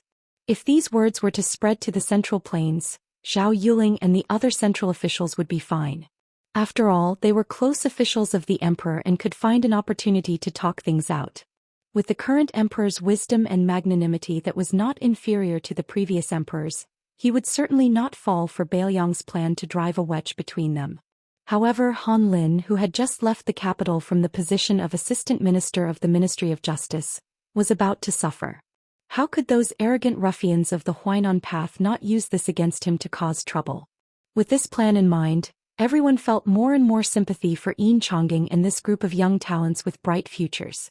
In particular, that group of Gongnamdu scholars all vowed that they would not let Bailiang's shallow tricks succeed. As long as they returned to Jiangnan, they would spare no effort in the literary world to prove the innocence of Yin Chongqing, Han Xingyan and the others. They would prove that these future pillars of the Liang dynasty had been greatly wronged at the foot of Wudong Mountain. Quite a few elegant and famous scholars had already agreed to pay a visit to the newly appointed Huainan Dao administrator on the way back to support him. Assistant Minister Han Xingyan was known for his courage of the world. They could not let such a loyal official suffer setbacks in his territory. Since they were all scholars, even if they had never met Sir Han, they were duty-bound to help him. Sir White Lotus had made 2 new friends on Wudong Mountain. They were the Horned Eagle Captain Luo Hongkai and the second-in-command of the Yuzhou spy, Sui Taizhan. Through his carefree conversation with the 2 of them, he learned about the movements on the mountain and at the foot of the mountain, especially the righteous indignation of the Jiangnan scholars. Bai Yu dismissed this with a smile. At the same time he sighed deeply. It was not only the little calculations of the elegant scholars, nor was it that Su Fingyan had personally left for Liuzhou to temporarily take over the position of general of Liangzhou that had originally been held by Beiliang's protector general, Chu Lushan. It was more because of the contrast between the 2. Beiliang's habitual silence. Even when Sui Taizhan talked about the movements of the scholars of the Central Plains, he only treated it as a joke. Even Luo Hongkai, who had rolled through piles of corpses on the border many times, did not show any resentment or depression in front of Bai Yu. The impression that the 2 of them gave Bai Yu was that Beiliang had a deep-rooted misunderstanding of the Liang imperial court and did not take it seriously at all. Liang, you scold me? You can scold me all you want, I can't be bothered with you. Attack you with a knife? He wanted to, but he would not do it. It seemed that from the Supreme General Su Xiao to the new Prince of Liang Su Fingyan, they were used to venting their anger on the Beimang barbarians and were not willing to lower themselves to the level of those scholars. Of course, if people like Wang Yuanran rushed to Beiliang in a hurry to be reincarnated and looked as if they were asking for a beating, then things would be much simpler. It would be a waste not to beat them up. Moreover, they would not hesitate to beat them up heavily. Bai Yu lived in a secluded hut in the Xiang Palace at the top of the mountain. Different from other distinguished guests who were neighbors, Bai Yu's residence was surrounded by Wudong Daoists. It was a place that a Taoist of the Jing generation had to temporarily leave the mountain to settle some matters. Many Taoists came to visit Mr. White Lotus and ask for advice from Bai Yu. In the end, they were taught a lesson by the Taoist priest Chen Zhao, and only then did Bai Yu have some peace and quiet. In fact, Bai Yu himself did not dislike this kind of interaction. Bai Yu actually knew that Zhao Ningxian had said that he would ask for forgiveness and cultivate on Wudong Mountain for 10 years. He was curious as to why this mountain had such a secular atmosphere and was also the ancestral court of Taoism, but the Taoists of various generations on the mountain had to help people interpret their fortunes and write letters every 10 years. Especially in the last 100 years, strange Taoists like Huang Manshan, Wang Zhonglo, Hong Shixiang, and Li Yufu had appeared one after another. No one was willing to ascend, and the incense burned more than Mount Longhu. If one did not become an immortal, what was the point of cultivating? Chapter 1553. When Chong Sui, Su Huang and the others heard that Mr. White Lotus was in Xiang Palace, they also came to visit Bai Yu. Perhaps because it was taboo to talk too much, both sides tacitly only talked about local customs and not military matters. However, Li Dongfang and the little monk Nanbei, who he had met once before, came and gave Bai Yu a big surprise. The little girl carried live chickens and ducks in. Perhaps because they were too tired from the journey, the chickens and ducks were already sickly and had accepted their fate by the time the little girl came in. The little girl said that Daoists of Mount Longhu could also eat meat. She had bought these chickens and ducks in a summer town at the foot of the mountain. She had picked the 2 largest ones to give to Mr. White Lotus to nourish his body. The little girl also thanked Mr. White Lotus for treating them to tea at the Daoist residence back then. Bai Yu didn't know whether to laugh or cry, thinking that this little girl was really nostalgic.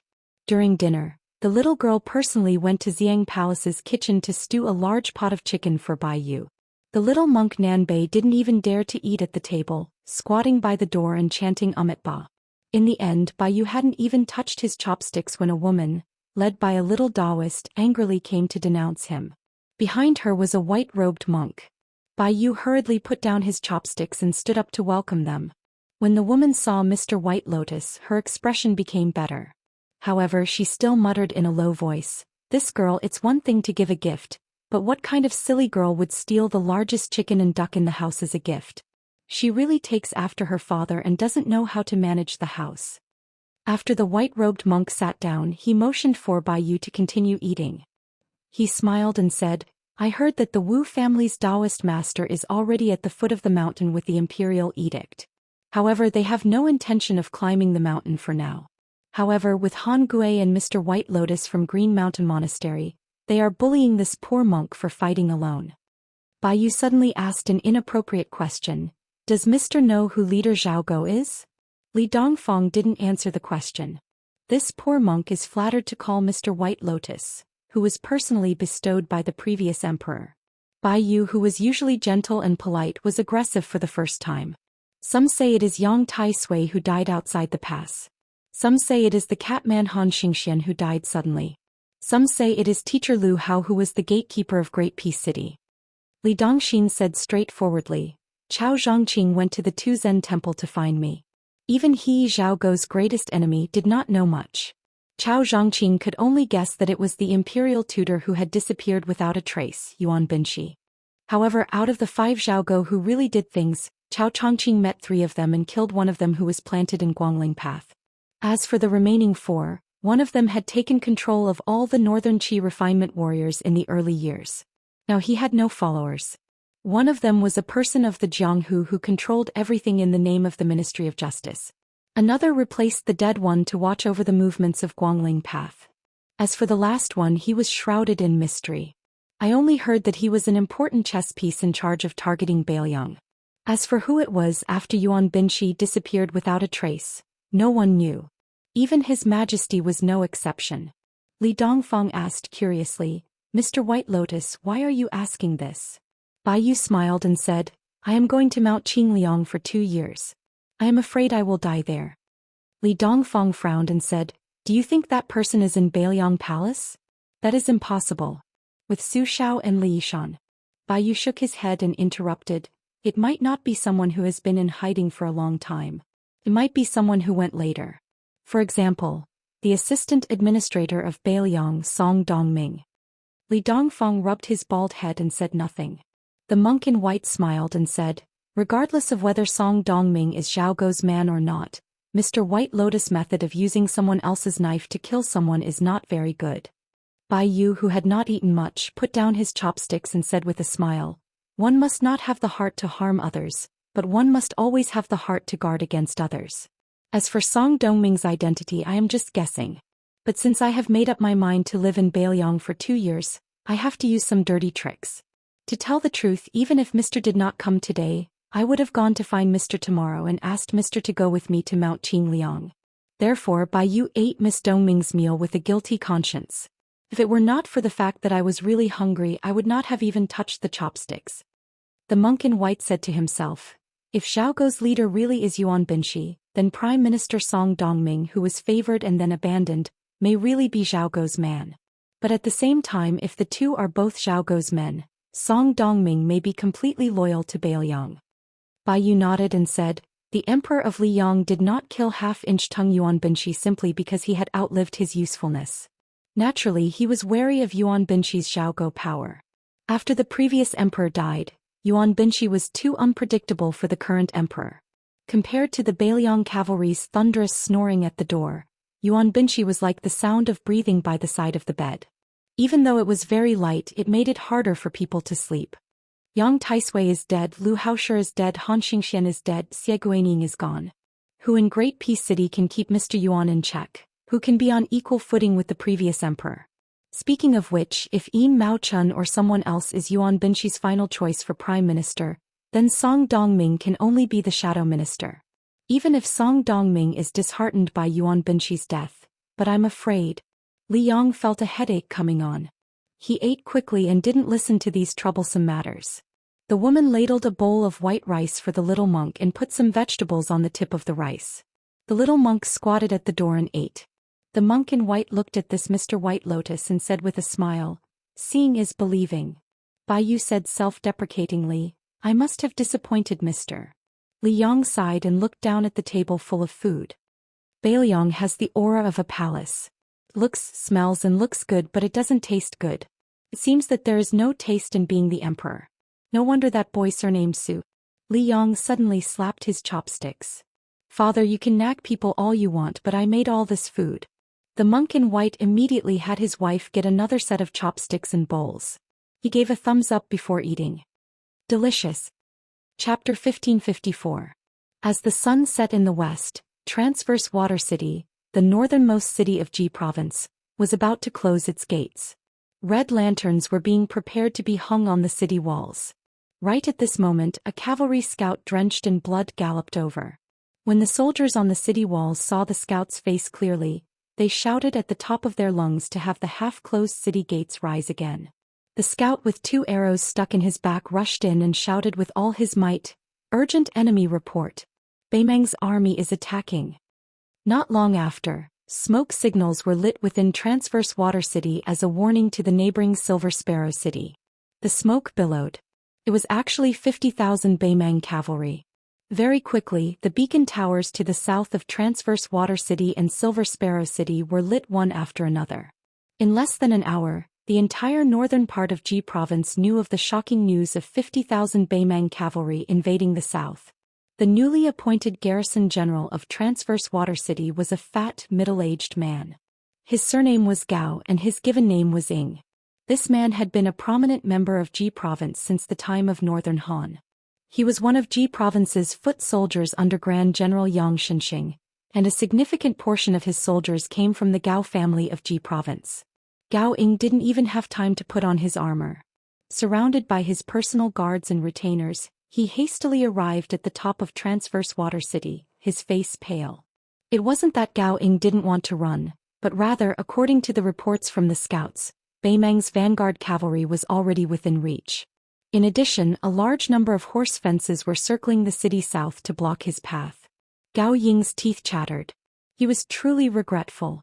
He originally thought that after Wei Jingtong's death, Ji Province's General Yuan Tingshan, who had the 7,000 to 8,000 personal cavalry from Lijian Castle, had won several battles here in succession. In addition, the Great Pillar of Liaodong Gu Jiantang had also received frequent reports of success. Gao Ying reckoned that since the Beimeng barbarians were having a hard time fighting Bailiang, they wouldn't send troops to Ji Province to take advantage of him. As a result, he had spent 300,000 taels of silver to establish relations with General Yuan and the capital. Relying on his relationship with Yang Xinxing, he was able to snatch the position of garrison general of Transverse Water City from the son of an aristocratic family in the capital. Currently there were 5,000 garrison soldiers in the city. However, in Ji Province, it was even harder to find a general who didn't want to take an empty salary than a 3-legged toad. However, with Yuan Tingshan keeping an eye on them, their table manners were much better. Most of them only dared to take 10 to 20% of the empty salary, or at most 30%. However, Gao Ying wasn't the legitimate son of the main branch. He had spent 300,000 taels of his second branch's private savings to become an official. Therefore, the actual military strength in Transverse Water City was less than 3,000. Furthermore, they were all inexperienced soldiers transferred from southern Ji Province. However, could Gao Ying be blamed for this? Although the archers from northern Ji Province were more familiar with bows and horses, they were also more expensive. A single archer from northern Ji Province was equivalent to 2 of the southern Ji Province's infantry who were known as the unrivaled beneath the heavens a few years ago. The old foundation of Ji Province had been taken away by Yang Xinxing. In the end, they suffered a great defeat at Guangling Pass. Now, even the elite southern Ji Province's infantry, whose combat strength was only slightly inferior, were under Yuan Tingshan's control. If Gao Ying wanted to earn back his capital in 3 years, other than putting up a show in Transverse Water City, what else could he do? Gao Ying turned his head and looked at Silver Sparrow City. The garrison general Wei Quanxiao had a similar character as him. He had just bought the official hat and had not even gotten used to it yet. When they were young, both of them were a pair of scoundrels who indulged in debauchery. In the past, they were even called the 4 young masters of Ji Province. It was said that Wei Quanxiao's Silver Sparrow City was almost emptied out, and all of them were sold at a low price to a few powerful armies in northern Ji Province.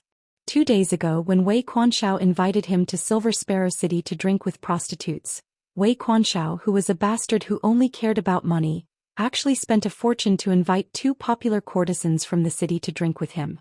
When both of them were having sex on a big bed and 2 rouge horses, Wei Quanxiao even suggested this to Gao Ying. It was said that money could be earned very quickly. With 50 carriages fully loaded with bows, armor and spears, one could earn at least 10,000 taels of silver, and it was guaranteed that the journey would be smooth and unimpeded. Gao Ying was puzzled at that time. Although the general of Ji province Yuan Tingshan did not manage the border affairs well, he had always been very strict. Wei Quanshao laughed and scolded him for being a pig-headed man. With his thick fingers he wrote the surnames of the two patrons on the back of the courtesan, Li and Han. Gao Ying immediately understood what was going on. It was the Li family of Wild Goose Castle who was on the same side as Yuan Tingshan. And the Han family of Valiant Bravery who was once exterminated, and the Han family of Valiant Bravery who had made a comeback. One of them had the support of the Great Pillar State who was in charge of the military affairs of the two Liao provinces, and the other one was the Deputy General of Ji Province Han Fong, who was promoted by the Emperor without restraint. Gao Ying and Wei Quanshao knew nothing about managing an army, but under the influence of their families, they could not be too bad as officials. No matter how many military achievements Yuan Tingshan had, he could only be the general of Ji province at the border. Otherwise, if his father-in-law was already in charge of the two Liao provinces, and his son-in-law was not enough to manage just one Ji province, how could he manage the whole river province?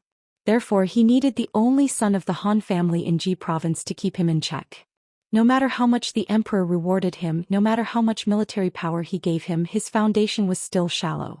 For the next 5 years the deputy general of Ji province Han Fong would still be a trusted general at the border. Before he could see him he could hear his voice. Gao Ying felt like the entire city wall was shaking. With the help of the last remaining light at the end of Gao Ying's vision, a black line suddenly appeared on the horizon. Gao Ying's heart was like dead ashes. The Ji North defense line was completely finished. This fatty who originally came to Horizontal Water City to eat empty pay didn't seem to have the time to earn any money from smuggling at the border. Gao Ying looked around in a daze. Apart from the personal retainers he brought from Gao family, the other guards on the city wall were all young and immature. He heard that in northern Ji province, as long as they wore armor and held a spear in the city, they would be able to obtain a decent salary. Then they all came to Horizontal Water City. They didn't even know that the previous general Wei Jingtang, the former Grand Secretary Zhang Julu's student, was once forced to leave the city to fight against Beimang's cavalry.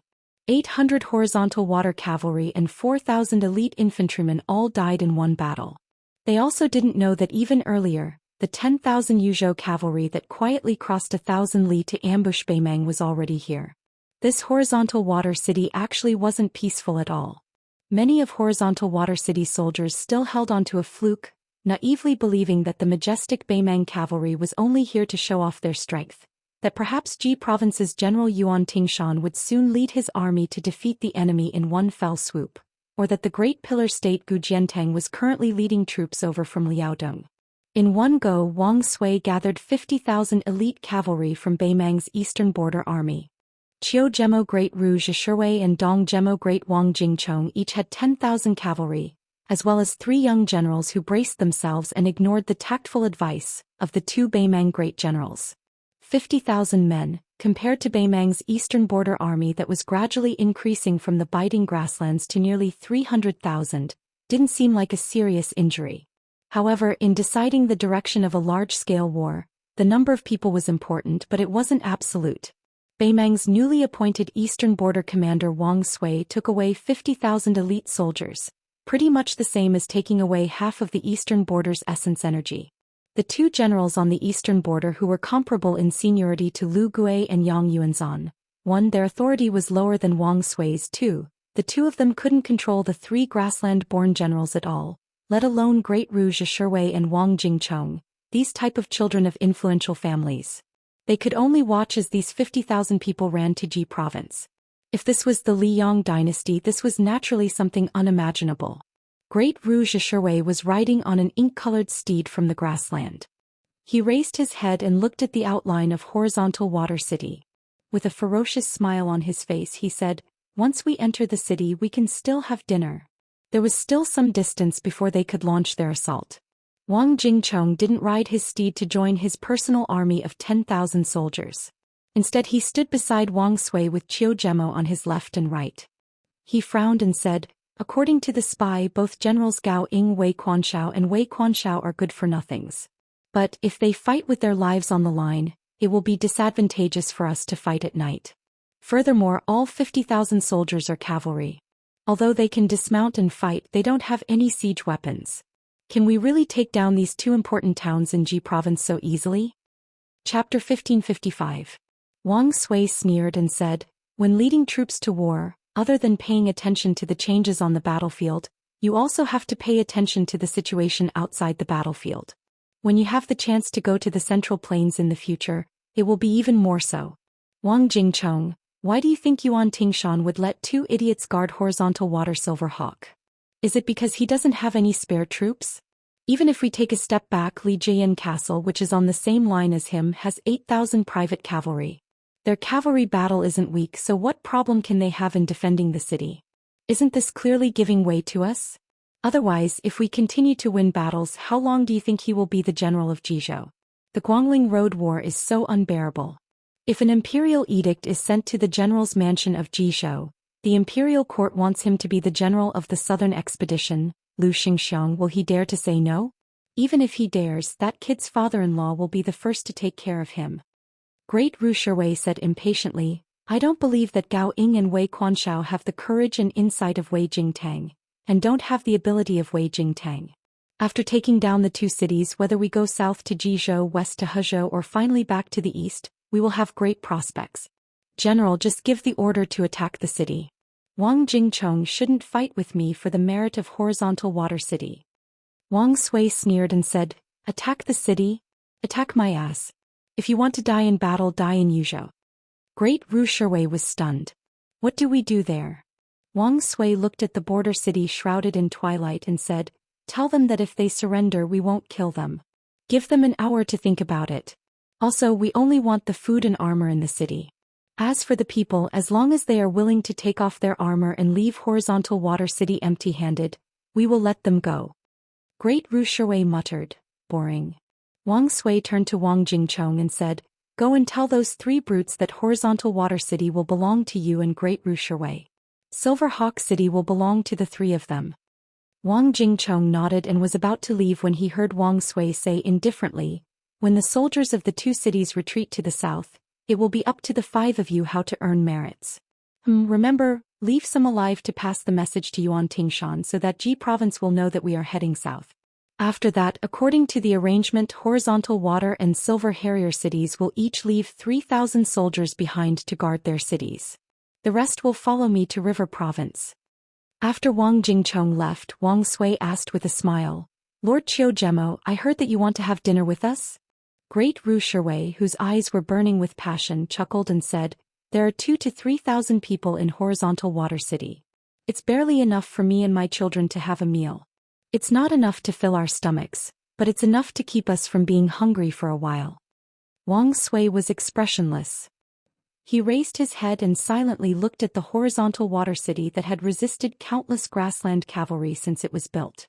At the end of the summer of the first year of Xiangfu, Heng Shui and Yin Yao fell into the hands of Beimang.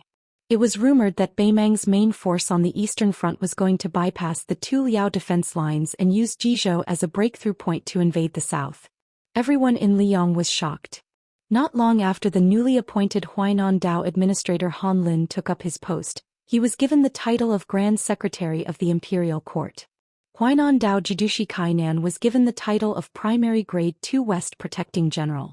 Jizhou General Yuan Tingshan was given the title of Primary Grade 3 West Protecting General. Jizhou Deputy General Han Fong was given the power to expand by 10,000 troops. Along with this imperial edict, there was another secret edict delivered personally by Song Tonglu, the chief eunuch of the ceremony directorate. The Battle of Jizhou had to be limited to Jizhou North. The sound of the bugle horn rang out across the vast land around Qingcang City. Liuzhou finally welcomed the first battle that involved almost all of the troops on the western front. The 30,000 infantrymen of the Longguan nobles were the main force of the siege. They slowly spread out and attacked Qingcang City. The cavalry of the four towns within the tiled gentleman's pavilion protected the south of the infantrymen, facing off against the Longxiang army. The commander of the western front, Lu Gui, sat on the back of his horse, personally supervising the siege. Behind him were the 30,000 Lu family troops and the 10,000 personal guards that Tuoba Bodhisattva brought. A noble general from Longguan didn't care about the success of the siege at all. From time to time he would turn his head to look at the large group of northern Liang black-armored soldiers 3 li away. Could the cavalry of the 4 towns of Gusai Prefecture really block the charge of the Longxiang army? If the Longxiang army broke through their cavalry formation and even the infantrymen attacking the city, they would only need 2 rounds and there would be no need to fight this battle. Did he have to give the Bailiang the biggest victory since the Battle of Liangmang? Did General Lu not understand that the Battle of Liuzhou was not just about a small Qingcang city? Was it worth the risk of the entire Western Front to take down Qingcang city? He finally could not hold it in anymore. He rode his horse to Lu Gui's side. Just as he was about to speak, Lu Gui coldly said, "I have already made up my mind. There is no need to say anything more." This Beimang general with a good background was also angered. However, he still suppressed his anger and tried to speak calmly to this old man who was highly regarded by the emperor. "Great general, to split up the cavalry formation like this is too risky. It is not difficult to take down a small Qingcang city. Even if we hide 20,000, no, even 10,000 heavy armored infantrymen among the 30,000 infantrymen waiting for the Longxiang army to charge, it is still fine. To stake everything on one throw and underestimate the strength of the Bailiang cavalry formation, great general, this is not right." Lu Gui did not say anything. This general finally said angrily, "Great general, you are treating the lives of 30,000 Longguan soldiers as a joke just for your own position." Currently, there were undercurrents in the western capital of the Southern Dynasty. The generals of the Western Front who came from the Southern Dynasty naturally heard about it. Saying that Lu Gui did not live up to his name was already being polite. Those who were not polite would directly request for the emperor to change the commander. Even the candidates were very clear. Other than Tuoba Bodhisattva, who was already at the border of Liuzhou, even Zhong Tan, who shone brilliantly at the eastern front of Huluku, was brought out. If it was said that the military god Tuoba Bodhisattva was pushed out, it was still acceptable. However, to use Zhong Tan was simply slapping Lu Gui's old face. How long had Zhong Tan been in the army? How long had the great general Lu Gui been in the army? The king of the old southern court, Huang Songpu, had returned after his retirement and replaced the useless Lu Gui as the commander of the Western Front. There was no doubt that he had the most support in the Southern Dynasty. Therefore, the Eastern Front army that had been stationed in Liuzhou for a long time had all sorts of rumors circulating. At this moment, the general's expression changed drastically. A horse slowly approached. The man wearing light armor on the horse's back said in a deep voice, "Scram back to the battle formation."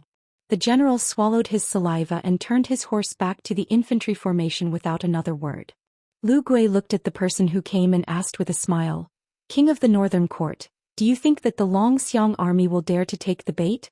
30,000 infantry soldiers who are at the mercy of others and the cavalry of the 4 towns who are not strong enough. The bait is big enough." The person who came was Tuoba Bodhisattva. He glanced at Qingcang city and said, "Wang Lingbao might not be able to see through the great general's intentions, but Li Mofan, who is also the deputy general of the Longxiang army, will most likely be able to see through it. It's just that Yang Guangdou and Qin Shiliang are in that city. If Li Mofan is smart enough, he will also take advantage of the situation. Otherwise, he can forget about being promoted in the Bailiang frontier army. Even if Li Mofan is cold enough, as long as the Longxiang army is in a stalemate, Li Mofan can't just stand by and watch them die. I believe that he isn't that cold-hearted." Lu Gui chuckled and said, "On the surface, I, an old fellow whose position is in danger, need to try anything. Bailiang's Hutu city and Shaguang city are fighting fiercely on 2 fronts. Lu province also needs a great victory to raise the morale of the people, so the time has come for both sides." Lu Gui restrained his smile and said, "Speaking of which, if it weren't for the king of the Northern Court's 20,000 soldiers rushing over, even if I, Lu Gui, lost my position, I still wouldn't have fought this battle. In Lu province, if I can't take down the entire Longxiang army in one go, small fights are meaningless.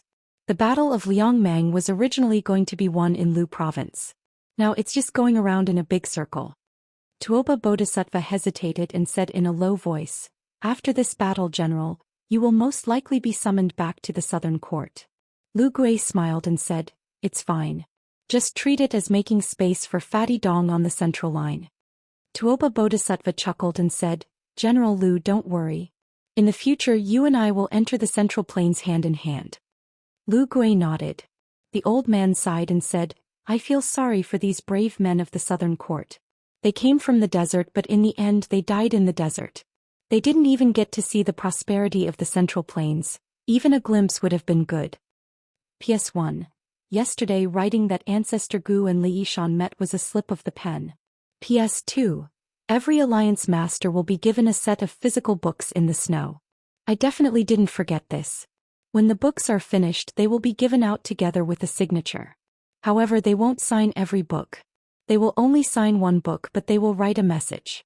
As for what to write, the Alliance Master can suggest it in the book review section. Chapter 1556. In a military camp of Yuzhou province less than 200 miles away from the mouth of the gourd, a thin, one-eyed old general slowly walked onto the reviewing platform. Before the old man showed up, Qin Yunchui, the deputy commander of the infantry of Beiliang province, Huang Fuji, the general of Yuzhou province, and Hu Kuei, the provincial governor of Yuzhou province, were already standing on the platform. The old man then walked to the center of the platform.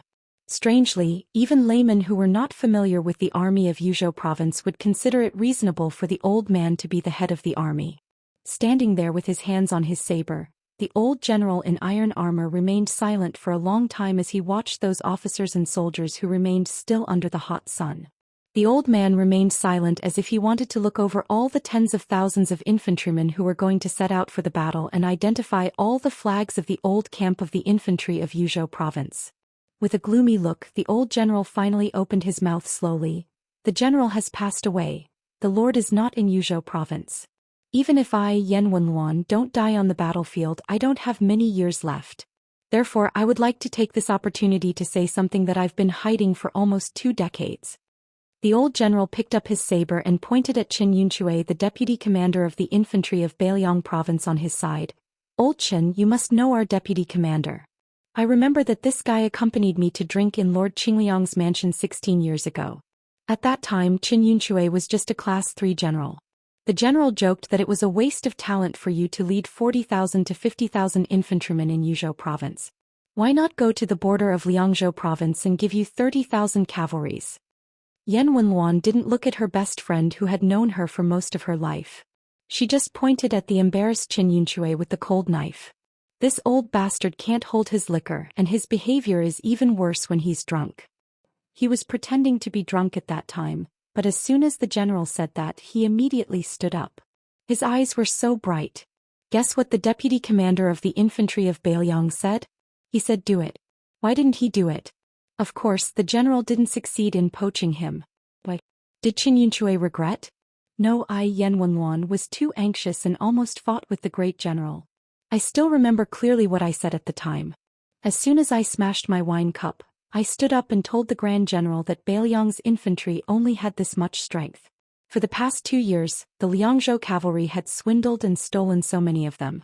They had picked out most of the old ones, and even some of the young ones weren't spared. How could I, Yan Wenluan, still be the commander of Beiliang's infantry?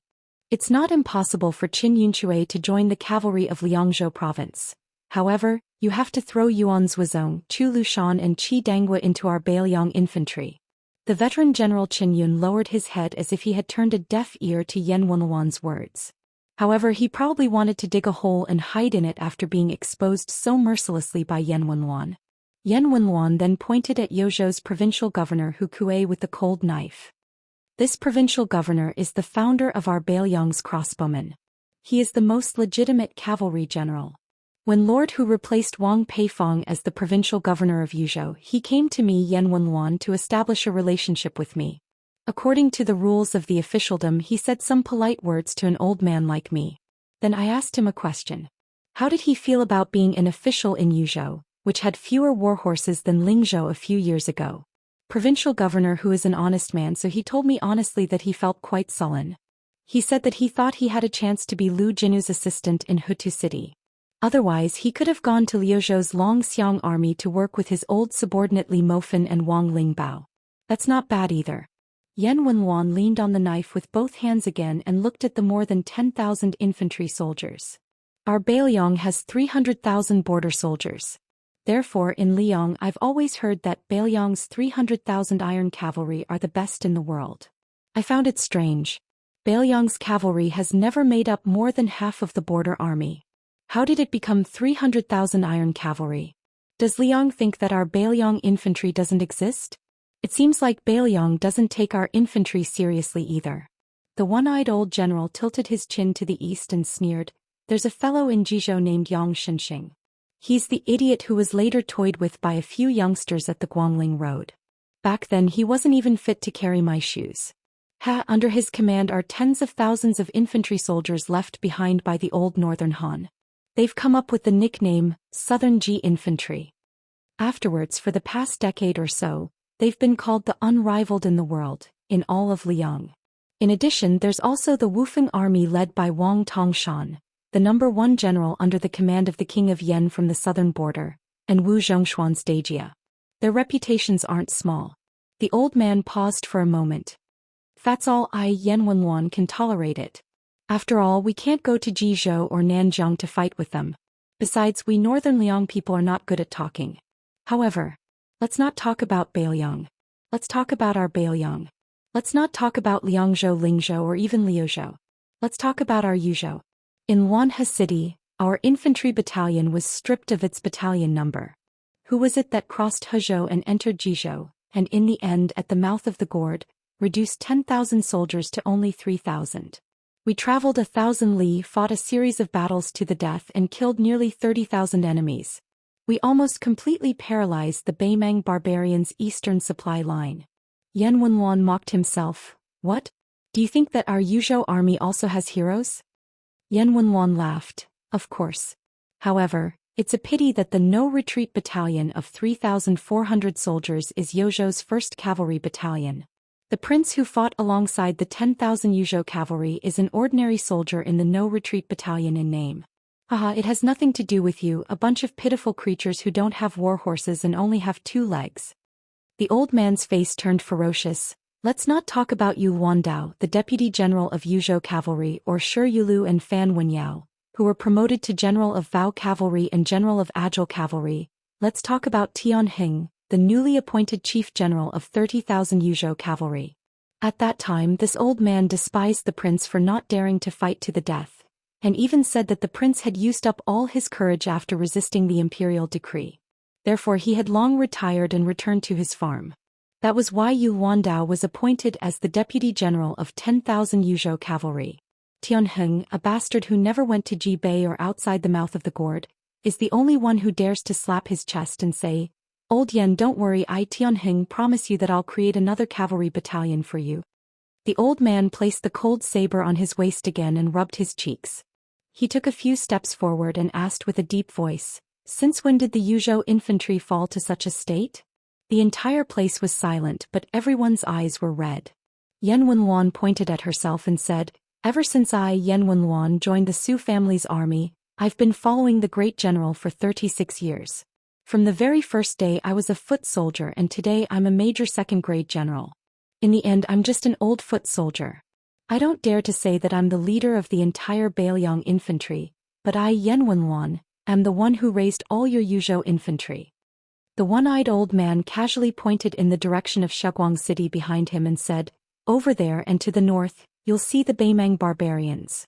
They claim to have an army of 200,000. Both Crouching Bao City and Wanhe City are gone, and the Beimang barbarians say that Sheguang City will fall soon." The old man turned around and said, "But I, Yan Wenluan, will not agree to it."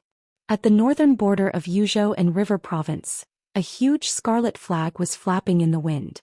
The chief general of Yuzhou cavalry, Tian Heng, his deputy general, Yu Luandao, general of Vao cavalry, Shi Yulu, and general of Agile cavalry, Fan Wenyao, were all riding their war horses in a line. Behind them were 30,000 light cavalrymen from Yuzhou. The old general, Tian Heng, had a simple appearance. He didn't look like a general with great power. If he wasn't wearing armor, he would look more like an old farmer. At that time, this old man was resentful of the young vassal king's inaction. In a fit of anger, he resigned from his post and returned to his hometown. He used the excuse that he was old and his body couldn't withstand the torment, so he could go home and play with his grandchildren. Only then did Yu Luandao have the chance to lead an army to Jibei. But in fact the entire Yuzhou knew that the old general had no children. They had all died outside the pass. Later on, Su Fengnian and Yu Wandao appeared outside the mouth of the gorge together. Out of the 10,000 cavalrymen, only 3,000 of them returned. When the old men whose experience was not much inferior to Yan Wenluan, Chen Yunchui and the others heard the news, they rushed to Yan Wenluan's tent that very night. Tianheng was waiting outside. Even when the Huayang Pass Protectorate issued an order to restore Tianheng's status as a general, Yan Wenluan still refused to accept it. In the end, Su Fengnian was forced to write a letter to Yan Wenluan personally. Only then did Yuzhou reluctantly admit Tianheng as the chief general of Yuzhou cavalry. The old man pressed the hilt of his saber with one hand and turned to Yu Wandao with a laugh. Old Yan must be furious with me this time. But you can't blame me for this. This guy didn't even care about our friendship for half a lifetime and refused to see me. Chapter 1557. Yu Wandao and the others smiled knowingly. Tianheng and Great General Yan Wenluan were old brothers who had exchanged their lives for each other. In the early years, one of them was a captain of the infantry while the other was a captain of the cavalry. In order to save Yan Wenluan who was trapped in the enemy formation, Tianheng disobeyed orders and took the initiative to rescue him. In the great general's rage, Tianheng was demoted from a captain to an ordinary cavalryman. In the fierce competition in the Su family's army, Tianheng was one step behind.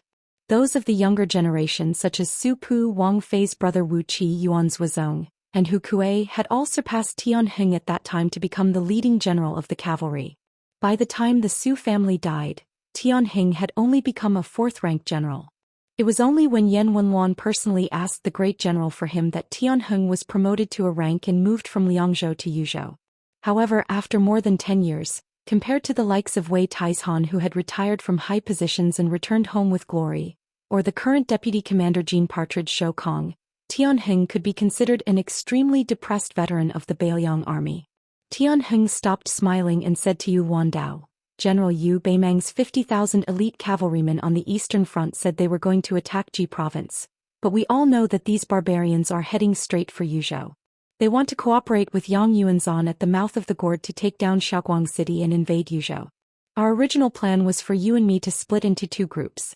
One group would intercept those 50,000 at the border of the River of Spirits, while the other group would continue north along the outer edge of the mouth of the gorge. Before we set out, we said that you and Shi Yulu would lead 15,000 cavalrymen here to wait for the Beimang army, while Fan Wenyao and I would lead 15,000 cavalrymen north, with General Yu's no-retreat camp as the vanguard. But I thought. Yu Wandao interrupted with a smile, General, no buts. Since we agreed to use the troops this way, there's no reason to change it at the last minute. Tianheng glared. Yuzhou's 30,000 cavalrymen. Am I, Tianheng, the leading general, or are you, Yu Wandao, the leading general? Compared to the scholarly Fan Wenyao, the new Beiliang's first general Shi Yulu had a rougher temperament. Yu Wandao felt somewhat helpless. Tianheng looked at the wind and sand in the distance and said, although our superiors didn't say it clearly, Lu province is facing such a great crisis. Even His Highness has gone there in person. All the other garrisons in Beiliang also followed His Highness to Lu province. Therefore it's definitely not simple for our Yuzhou cavalry to do the opposite at this critical moment. In Fan Wenyao's words, it's a great scheme. Beimang has 50,000 elite cavalry. Not to mention Dongyue's consort old Wang Sui, the Qiu and Dong generals on the eastern front are not simple either. Tianheng suddenly laughed. Yu Wandao, don't think that you can look down on me just because you won two great battles in Jizhou and Huluku. When I picked up the first-generation Su family saber you were still drinking milk. Shi Yulu was brought to the position of general of cavalry by the old General Tianheng, so he did not have any taboos in his speech. He joked, Old General, you can't say that. Although General Yu is young, he is not careless at all in war, unlike you. Tianheng suddenly raised his voice. Shi Yulu hurriedly swallowed the word inferior, and laughed, not as good as you, old general. Tianheng snorted coldly, but there was a smile in his eyes. Then it settled. Yu Wandao, Shi Yulu and Fan Wenyao, you three will take 20,000 men and go out of Huluku. I will take 10,000 men to guard here. I don't expect to defeat the enemy cavalry, but I want to delay them from entering Yuzhou. Fan Wenyao frowned. He wanted to say something but stopped. He gave Shi Yulu a look. The latter understood and whispered, "Old General, you can't change the marching strategy so carelessly." Tianheng waved his hand. "The mouth of the gourd is the most important. Whether or not we can catch the turtle in the jar will depend on whether your 20,000 cavalry can hold on to the mouth of the pocket." Although the Huayang Pass Protectorate had only sent a secret military order to the Yuzhou cavalry, everyone present could guess the truth. Although they were shocked, who wouldn't feel their blood boiling? If your Beimang Dongzhuo wants to use Liuzhou as a breakthrough point, then our Beiliang cavalry will wipe out your eastern Huluku army in one fell swoop. Gazing at these faces that were far younger than his, Tianheng softly said, "We're all on the same side, so I won't beat around the bush." Of the 30,000 Yuzhou cavalry, most of them were young people. Why is that? Because after fighting Wang Sui's army to the death and surviving, even if they have military merits, they won't be great and definitely can't compare to going to Huluku. It's enough for me, Tianheng, to be a third-rank general in this life. When I joined the army, I didn't have the spirit of a scholar like you, Yu Wandao. Back then, I wanted my whole family to starve to death. I really couldn't live anymore, so I tied my head to my belt and joined the army. How could I have imagined that I would become a general one day? Who would have thought? Tianheng laughed happily. Don't talk nonsense with me. Don't you know what kind of temper I, Tianheng, have? Don't talk about old Yen not being able to change my mind. Back then, even in front of the great general, I would still act as I should. At this time, a group of scouts galloped over. It was a group led by Commandant Fan Fen. The rider riding alongside Fan Fen was actually a child. There were two disproportionate Beiliang sabers hanging from his waist. He stood on the horse's back with his hands tucked into his sleeves, looking very much like an expert. Fan Fen reported to the generals that there was no sign of Beimang horses within 50 li of them. Tianheng called out to the scout who was about to turn around and head north. He smiled at the child and asked, "Are you the little general of our Yuzhou cavalry, Fong Long? I heard that you alone killed several hundred Beimang barbarians outside Huluku?" The child nodded with a straight face. Fan Fen couldn't help but say, "General Tian, this child is actually thin-skinned in front of outsiders. Didn't he just ask me if he could become an official scout after paying off his debt and making a meritorious service? This child has two cold sabers. One was given to him by someone else, and the other was temporarily lent to him by us. Isn't he thinking that he can legitimately have a second cold saber?" Tianheng laughed heartily. "From now on, you are the corporal of the 8th Yuzhou Cavalry." Yu Dilong asked, "Does your words matter? My master said that I have to follow the rules. Otherwise he won't let me stay in Yuzhou." Tianheng was suddenly speechless and somewhat embarrassed. He dared to act shamelessly in front of Yan Wenluan, who was his sworn friend, but he really didn't dare to play dumb with that young prince. Yu Wandao smiled and helped him out. "General Tian's words are effective in all military affairs of the Yuzhou cavalry. And don't forget, your master is still an ordinary soldier of No Retreat Battalion. So even without General Tian's words, I, Yu Wandao, as the commanding officer of No Retreat Battalion, and you, Yu Dilong, as the corporal of the 8th Yuzhou Cavalry, will still be effective." The child standing on horseback clenched the cold saber at his waist and said seriously, "Generals, please be at ease. I will definitely kill more enemies this time than last time." Tianheng smiled and waved his hand. The child and the scout captain Fan Fen and the others rode away. Then Tianheng said to the three sternly, "I, Tianheng, am an old man who fought his way out of the spring and autumn war. My strength is not as strong as it was back then, so Beiliang will depend on you in the future." Tianheng lowered his head and looked at the 6th-generation Su family saber at his waist.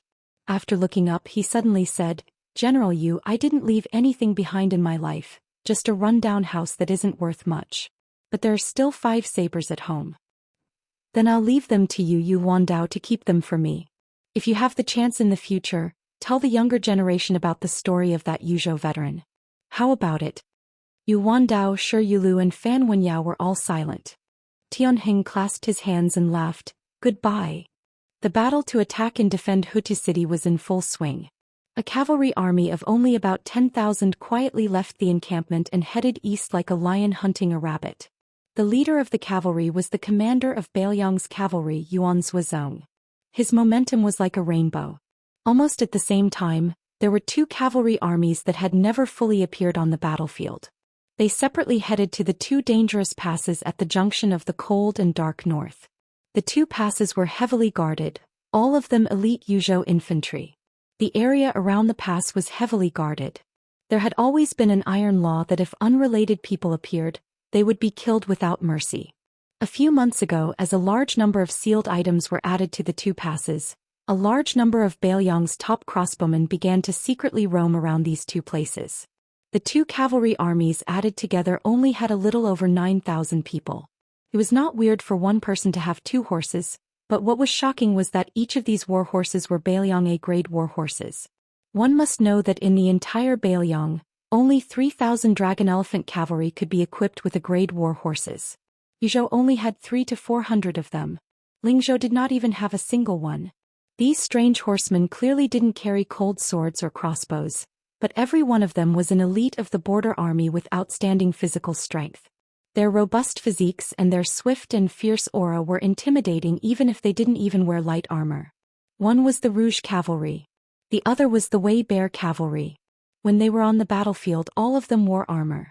That was the Rouge Cavalry, the Wei Bear Cavalry. During the Battle of Hutu City, when Lu Zhou was in a state of emergency, when Yan Wenluan had to move 10,000 death warriors to reinforce Xiaoguang City, 20,000 Yuzhou Light Cavalry, 10,000 Great Snow Dragon Cavalry, the Iron Cavalry of the Bailiang Cavalry, 9,000 True Heavy Cavalry.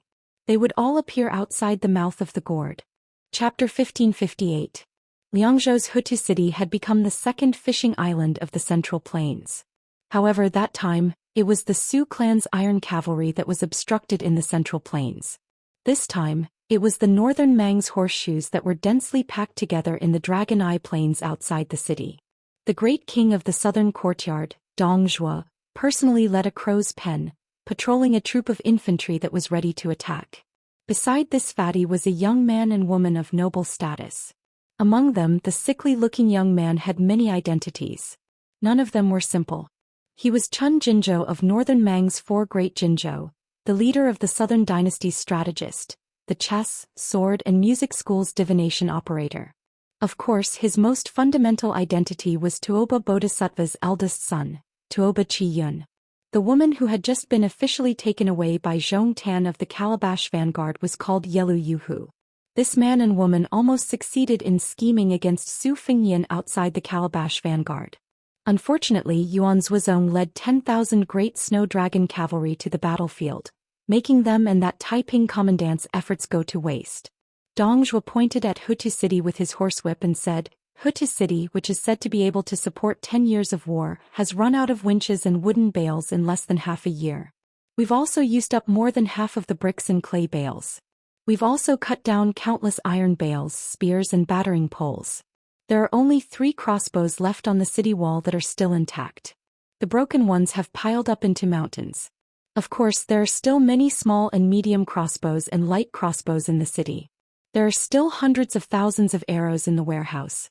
However, compared to Xiangfan City, which had less than 100,000 soldiers but 300,000 civilians, Hutu City has a fatal flaw. There are too few people. Crossbows are dead. If they are broken, they can go to the warehouse and get new ones. The Bailiang Frontier Army in Hutu City is not immortal. Their arm strength is far inferior to the early stage. If you too have the opportunity to watch the battle, you should be able to see that most of the archers on the city wall have bandages on their arms. To put it bluntly, if you give me another 3 months, I, Dong Zhuo, will be able to stand 100 steps away from the city. I reckon that not many archers will be able to pierce through my armor and kill me. Tuoba Chi-yun, whose body emitted a faint medicinal smell, had a solemn expression and did not comment. Because His Majesty had personally deprived Xia Zhemo of his position, Yelu Yuhu came to Tiger Head City in a fit of pique to relax. She glanced at the fat man with a playful expression. He was a 35-year-old king of the southern courtyard, and he had millions of soldiers in his hands. He was almost as powerful as the old Prince Liang Sushao and the 2 Liaogu Jiantang. It was this guy who had insisted on attacking Bailiang first and had caused such a big commotion, causing His Majesty and the Taiping Commandery to bear great pressure. In the end, other than Yang Yuanzhan on the Eastern Front, whose merits could barely offset his faults, the other 2 fronts were overshadowed. Especially Fatty Dong himself, who was forcibly blocked outside Liangzhou Pass by Hutu City. Even Lu Gui, who had only lost a few thousand men, had been cursed as an old dog in the western Jing court. For the time being, no one had the courage to impeach Commander-in-Chief Dong Zhuo. Yelu Yuhu was very curious about how long this fat man, who privately called His Majesty's sister emperor, could last. Dong Zhuo seemed to casually mention 3 months, but Yelu Yuhu, who knew the rules of the court very well, sneered in her heart. Had he fallen to the point where he needed her and Tuoba Chiyun to help him pass on a message to some people? Or was it that His Majesty and the Taiping Commandery, who had placed great expectations on Dong Zhuo, could no longer hold back? Tuoba Chiyun finally said, "General Dong, I have been to the northwest camp on the Longyan Plain." Dong Zhuo grunted in acknowledgement. When she thought of the so-called northwest camp, Yelu Yuhu suddenly felt somewhat disgusted. What camp? It was just a place to pile up sick and dead bodies. Pile up? The strength that the Southern dynasty had accumulated over the past 20 years was all focused on offense, especially on siege materials. Otherwise, they would not have been able to pull out nearly 1,000 catapults of various sizes in one go. However, Beimang had never been good at treating the wounded on the battlefield. Under the scorching sun, Yelu Yuhu, clad in a gorgeous golden armor, was already dripping with sweat. She had a natural yearning for war, yearning for the thrill of exchanging lives on horseback, yearning for the piercing feeling of an arrow piercing through the enemy's skull. Yelu Yuhu was used to seeing dead people, but even someone as determined as her almost couldn't help but vomit when she arrived at the northwest barracks. Carts after carts of corpses were dragged down from the battlefield and thrown into large pits that had been dug. Wounded soldiers lay not far from the pits, wailing in pain. Many of the wounded soldiers who had been badly mutilated by the city defense equipment begged for a quick death. At the time, Tuoba Chiyun was standing at the edge of a new pit with 700 or 800 corpses piled on top of it. She asked the soldier in charge of sprinkling the lime for a basin. Yelu Yuhu, with a thick cotton cloth covering her mouth and nose, watched as the spring basin expressionlessly sprinkled out handfuls of lime. She suddenly realized that she, who had been more cold-hearted than the men of the grassland since she was a child, actually felt sad for the first time after seeing this scene. Tuoba Chiyun's thoughts jumped around quickly. She changed the topic and said slowly, "General Dong was anxious when fighting Bailiang, but he slowed down when fighting Hutu. The resilience and fighting habits of the nomads made Beimang's low need for food far exceed the imagination of the Central Plains cavalry. At least Beimang still did not lack food. However, if they could send their troops down south during the autumn season, Beimang would be able to handle the situation more easily in a stalemate." Tuoba Chiyun didn't want to speak too much belated advice. Besides, there was a reason why Dong Zhuo and the Taiping Order wanted to go down south at the beginning of spring. What Tuoba Chiyun really wanted to say was the second half of the sentence. If Dong Zhuo's eastern front had attacked the city without thinking of the consequences and took Hutu in one go, the current situation would not be so difficult to get off. This was not Tuoba Chiyun criticizing Dong Zhuo for not putting in effort when fighting Hutu. In fact, there was nothing wrong with Dong Zhuo's deployment. However, since Dong Zhuo was the king of the southern courtyard and the commander-in-chief of the million-strong army, he should have done more. Dong Zhuo nodded and said, "At first I suspected that other than the thousands of elite cavalry reported by our spies, there was another group of armored cavalry hidden in Tiger Head City. For example, the 6,000 iron Buddhas that were later given to the Qidong Kingdom. I even suspected that at least one of the 2 groups of northern Liang's heavy cavalry, which totaled about 9,000 people, was hidden in Tiger Head City. Because I felt that since Chu Lushan dared to place the Huayang Pass behind Hutu, he must have wanted to fight me head-on. He wanted to fight with me south of Hutu and north of Liuya and fulling in a big battle where both light and heavy cavalry would appear." Dong Zhuo said in a deep voice, "Until that ambush where everyone had their own schemes, I first used 4,000 cavalry at Yaslope as bait." As expected, the Fuling Army's commander-in-chief Wei Liang was greedy for merit and advanced prematurely. His formation was disrupted by the 8,000 cavalry. If it was not for that Bailiang's junior commander-in-chief Wei Liang who ruined things at Kifulong Pass and was too brave to help the Fuling cavalry break through, the Bailiang's ambush should have entered the battlefield on time. My Dong family cavalry would also have moved. In the end, on that battlefield I could lure out Fuling and Liuya, the 2 commanders-in-chief Huayang Pass, and even the Hutu City cavalry. In this way, it would have become a situation where both sides' cavalry swapped places. Even if I, Dong Zhuo, suffered more losses as long as I could destroy the mobility of the Bailiang cavalry's defensive line south of Hutu City, it wouldn't be a problem whether Hutu City was conquered or not. Dong Zhuo said self-deprecatingly. Perhaps many people in the Bailiang Protectorate are cursing that junior commander-in-chief of Qifulong Pass for using his strength in the wrong place. But in reality, Liang Zhou was lucky enough to escape a calamity. A single Hutu city isn't scary. What's scary is the nimble cavalry behind it that doesn't seek to kill the enemy, only to restrain them. Right now I, Dong Zhuo, am not sure if I'm thinking too much or if Chu Lushan's luck is good, or if he's actually thinking more than I am. Yelu Yuhu frowned and said, can't we just press forward with all our forces and attack Fuling and Liuya together? In any case, we have the absolute advantage in terms of military strength. It would be a waste not to fight. Dong Zhuo dismissed it with a laugh and didn't explain anything. Tuoba Chiyun shook his head and said, it's not that we can't stake it all in one throw, but there's not much point. Just as Tuoba Chiyun was about to explain the specifics to Yelu Yuhu, Dong Zhuo rode along the edge of the infantry formation toward a group of dusty carriages. When the 1,000-man commander in charge of supervising his subordinates moving the corpses saw the king of the southern courtyard, he quickly dismounted and reported the battle situation to Dong Zhuo. It turned out that these corpses had all been dragged out from the tunnels leading into the city. Beimeng's catapult attacks had intervals in between, but this unpresentable method of attacking the city had never stopped. However, there were still no obvious results. Apart from a group of 500 soldiers who entered Tiger Head City at the beginning, but they were quickly intercepted and killed by the armored city guards. The rest died in the narrow paths of the tunnels or were easily killed by those waiting for rabbits to appear at the cave entrances.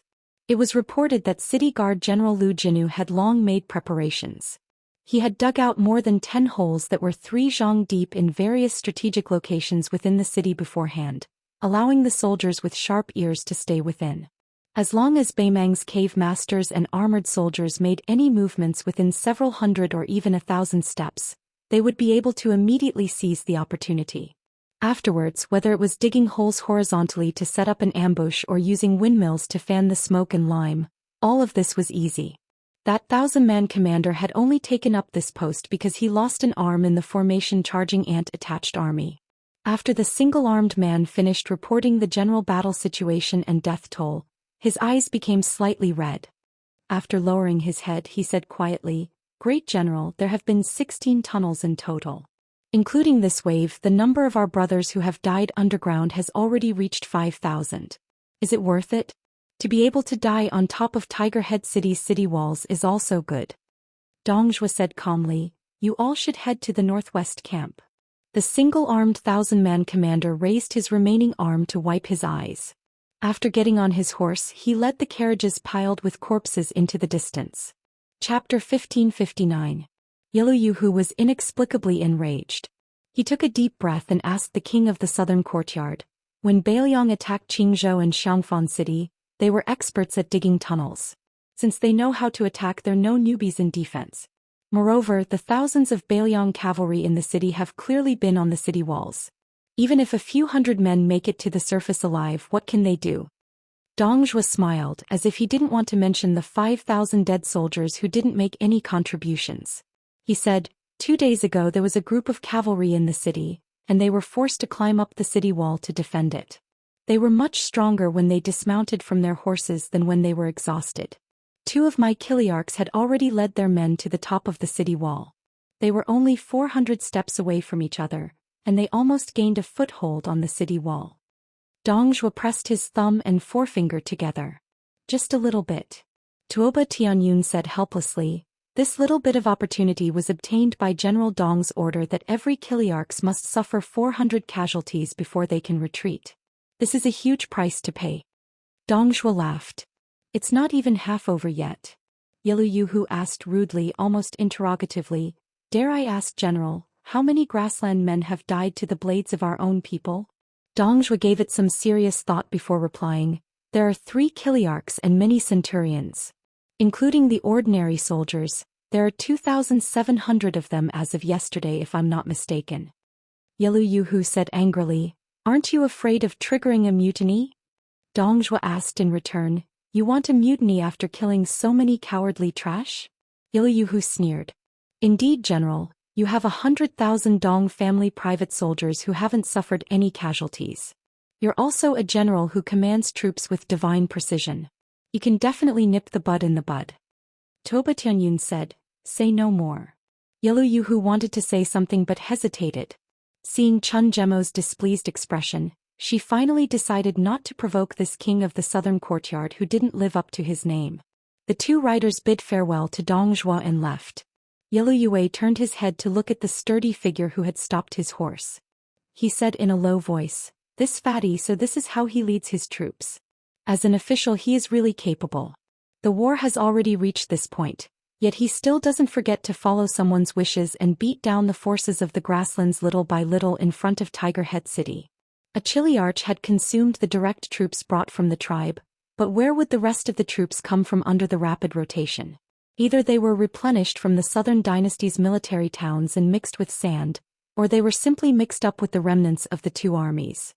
Yelu Yuhu's face was gloomy. He gritted his teeth and said, it's all because of the people of the central plains of the southern dynasties. The Zhao clan of Liang used the Guangling Road to take back military power from the local vassals and generals. We're not bad either. The grassland people are all hurt here. Even if we break through Bailiang and enter the central plains in the future, how many of our own people will be left? Toba Tianyun laughed. Complaining too much will cause your intestines to break. Yelu Yue glared at him. You can still laugh. Do you think your Tuoba surname can stay out of this? Toba Tianyun shook his head and smiled without saying anything. The fat man who stood alone in the crow's cage looked at Tiger's Head City. In his field of vision, the attacking infantry was like an unending tide, and then the tide surged up the city walls, creating waves that spread upwards. He waved his hand to call over a young strategist who was accompanying him. He said, pass down the order. First, stop digging the tunnel from today onwards. Second, increase the intensity of the attack. During the day, more than half of the infantry will be killed. During the night, the attack will not be based on casualties. Each chilly arch only needs to attack Tiger Head City for 2 hours. Third, send a message to the western capital. In the entire southern dynasties, no matter their surname, as long as the family is on the ranking list, they must take out all the wine in their cellars to treat the wounds of the Eastern Front army. Remember, this is all the wine of all the families of the southern dynasties. If someone secretly hides a jar, once exposed, the family's ranking will be downgraded from first to second and so on. Fourth, tonight I want to summon all the generals and kiliarchs on the Eastern Front who are not on the battlefield. The strategist quickly left to pass down the order. Dongzhuo said in a low voice, Yelu Chu Kai. A burly officer who was temporarily acting as the leader of the crow's pen hurriedly urged his horse closer. This time, this general, who was both a member of the Beimang imperial tent and the brother-in-law of the great king of the southern courtyard, did not dare to smile. As long as his brother-in-law called out his real name, it meant that something big was about to happen. Yelu Chucai's sister was Dongzhuo's eldest daughter-in-law. They both had the surname Yelu, but compared to Yelu Yuhui, she was much more noble. However, compared to Yelu Yuhui, who was said to have gone to the central plains of Liang to do nothing, the brother and sister were further away from the throne. Yelu Chukai had never had such an extravagant wish. Since he was young, he wanted to be a pure general who galloped on the battlefield. After having a brother-in-law like Dongzhuo who was very much to his liking, he had been like a fish in water in the Dong army. However, in this southern expedition to Bailiang, his brother-in-law, who had always been easy to talk to, refused to let him be the vanguard. This made Yelu Chukai feel very hurt. Even when the Dong army went to Liuzhou not long ago, he had nothing to do with it. During this time, Yelu Chukai was as bitter as a widow. Dongzhuo glanced at his brother-in-law and smiled. I'll give you a job, but it's a bit far.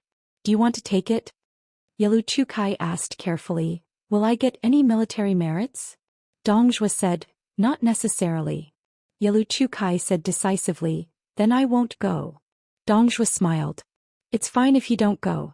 You still have a chance to attack the city tomorrow. I'll just switch people. Yelu Chukai was confused. Attack the city? Dongzhuo nodded. The Dong clan has 12,000 soldiers. I'll leave them all to you. Tomorrow we'll start attacking Hutu city. Yelu Chucai's mouth was wide open in shock. With his figure, it was really a big mouth. Compared to his sister's beauty, it was really a far cry. It really didn't look like they were born from the same parents. Yalu Chucai's eyes suddenly burned. He did not call Dong Zhuo brother-in-law, but respectfully called him great general. This general was born in the cavalry. If you want me to dismount and attack a city, forget it. This general has decided. I'll take the first job. Dong Zhuo stared at him and said calmly, I'll leave the 80,000 Dong clan cavalry to you. Rush out of the gourd mouth as fast as you can. Although I've arranged for people to keep an eye on that place, I'm still worried. Also, before you leave, write a will. If you die, I'll have something to say to your sister. Yalu Chucai, who was famous for his playfulness in Beimang, grinned. He clenched his fist and pounded his chest. Great general, if this general doesn't come back and have no chance to see great general and my sister's children, I'll tell them in the future that their uncle's only regret is that he didn't let them ride on his neck to play. Dong Zhuo hesitated. If it's the same with or without you at the gourd mouth, don't force yourself. Since you like children, get a wife and have them yourself. Yalu Chucai nodded and left on his horse. Dong Zhuo remained motionless. No one could hear this fatty muttering to himself. He was repeating a number, 3838.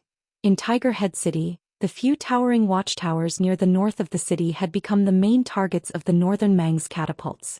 Meanwhile, the building where the main General Lu Jinu was located was even further back, so the threat posed by the catapults wasn't fatal. On the other hand, those northern Mang master archers who participated in the siege and were able to get close to the top of the city were all proud of themselves for being able to shoot down this building with their arrows. Even though this wouldn't be counted into their military exploits, they would still be treated as heroes after retreating from the battlefield. Lu Jinu stood beside the table with the map of Tiger Head City. The map had marked all kinds of details of the battlefield, such as the degree of damage to the city wall, the area where the ballistae were missing, and the dangerous battlements that had been hastily built several times, etc. Lu Jinu stared at the northeast area of the city defense map. After the ballistae were destroyed in this area, Beimang didn't give up on attacking the city from the north. They focused on increasing the density and thickness of their attacks in this area. A large number of siege weapons began to move from the northwest to the northeast. A city patrol officer walked into the building with large strides, laughing loudly as he said, General, these northern Mang barbarians really don't have a good memory. Another 700 or so rats died today, a small half of them suffocated to death. When this general brought people down, they were all slaughtered without much effort. Same as before, that tunnel has been completely filled up. In addition, there will be 2 acupoint masters and a cavalry troop watching the nearby area day and night. Lu Jinu nodded. He raised his head and asked, Have you used up all the lightning bolts hanging outside the watchtowers? Lightning bolts were a special type of soft curtain used by the Central Plains to deal with siege. They were tightly woven from coarse hemp and covered with mud to prevent fire. They were very effective against catapults and rockets. Although Tiger Head City's city wall was abnormally sturdy, if there weren't a large number of lightning bolts to reduce the impact of the flying rocks, Tiger Head City wouldn't be as easy to repair as it was now. A deputy general said helplessly, That's right. I didn't expect these barbarians to be able to get so many catapults. Fortunately, General, you've already made preparations. Otherwise, it would really be dangerous. Besides, we're running out of water bags. Not only the city gate but all the sections of the city wall are also having a headache. There's no problem with the water source. It's just that the water bags made from the fur and internal organs of cattle and horses can't keep up. Those barbarians are risking their lives to pour oil on the top of the city wall and fire arrows like a rain of fire. They're really crazy. Fortunately, our mud-stained brooms to deal with fire attacks can be used repeatedly. Lu Jinu, who hadn't slept much for 2 days and 2 nights, picked up an arrow from the table and handed it to a captain beside him. All of you look carefully. Chapter 1560. Lu Jinu passed the arrow around and said, In the past, Beimang used this kind of arrow when they attacked the city, but it wasn't on a large scale. They only started to appear in large numbers in the past 2 days. Previously, half of the arrows matched the current configuration of Beimang's elite cavalry. They used elongated arrowheads to penetrate Beiliang's armor. However, the other half were mixed with old-fashioned bronze arrows and iron arrows from the Dafeng dynasty. They were all flat and rectangular. Now it's different. They're more refined and finely divided. That's why even all arrows and iron spine arrows have appeared. Lu Jinu put down the arrow. The reason why I say this is because I think of the recent attacks by Beimang. I dare say that Beimang is taking a breather. It's a bit like a fight between masters in Jianghu. Before Beimang launches the next wave of attacks, this will be an opportunity for us. Of course, it could also be a trap. But no matter what, we should give it a try. That's why I've purposely let the cavalry go up to the city wall to remedy the situation. While giving the soldiers a breather, we also want our cavalry to take the initiative to leave the city. One of the captains who was responsible for guarding the city gate and who had been shot in the head by Beimang barbarians 2 days ago asked, "Do we need the soldiers on the city wall to cooperate and fight more fiercely?" Lu Jinu shook his head and said, "No need. We don't want to be superfluous." Lu Jinu slowly closed his eyes.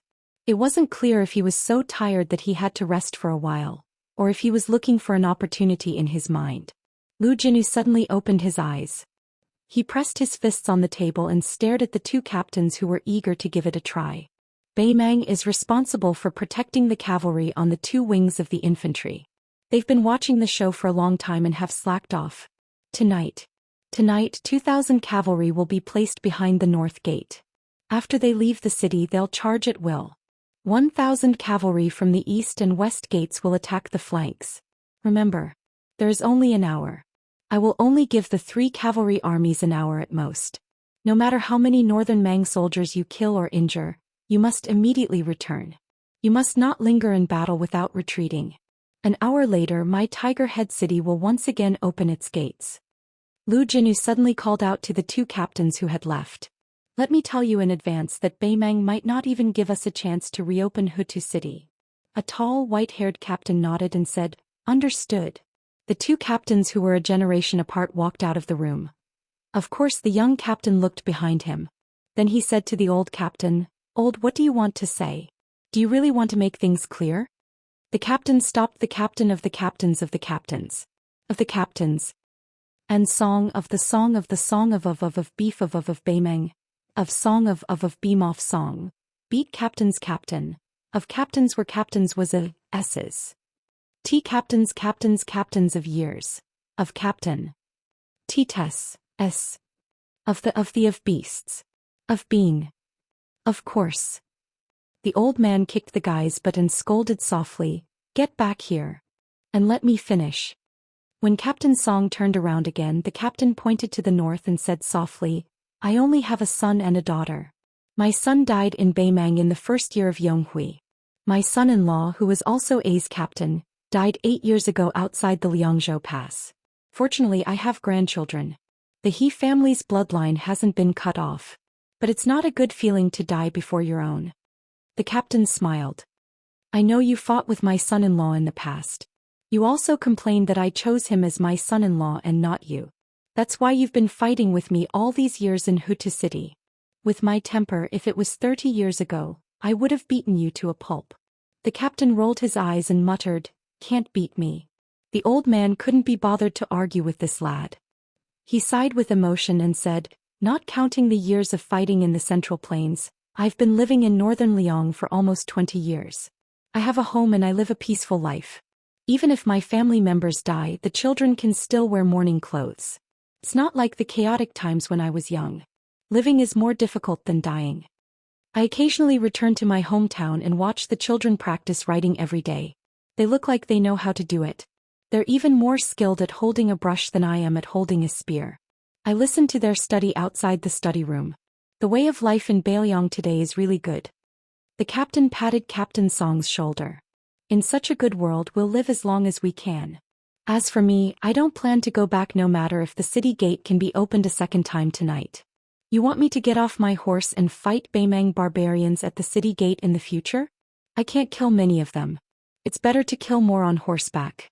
Little Song, are you still going to fight with old Biao to get out of the city?" The captain cupped his fists slowly, but there were many things he couldn't say. The captain laughed and walked away in big strides. In the end, he was kicked in the butt by the guy surnamed Song. The latter ran downstairs like a gust of wind and said, "Old Biao, if I didn't take your daughter away back then, I swore to kick you in this life. Don't be angry." The old man patted the armor on his back and laughed, "You little bastard. Fortunately, I didn't choose you as my son-in-law back then." Beimang attacked the city day and night. Piles of orderly bonfires burned on the battlefield outside the city. Both Liangmang and Hutu City were used to it. At midnight. In Taoist alchemy books, it was regarded as the beginning of Yang, the time of fire.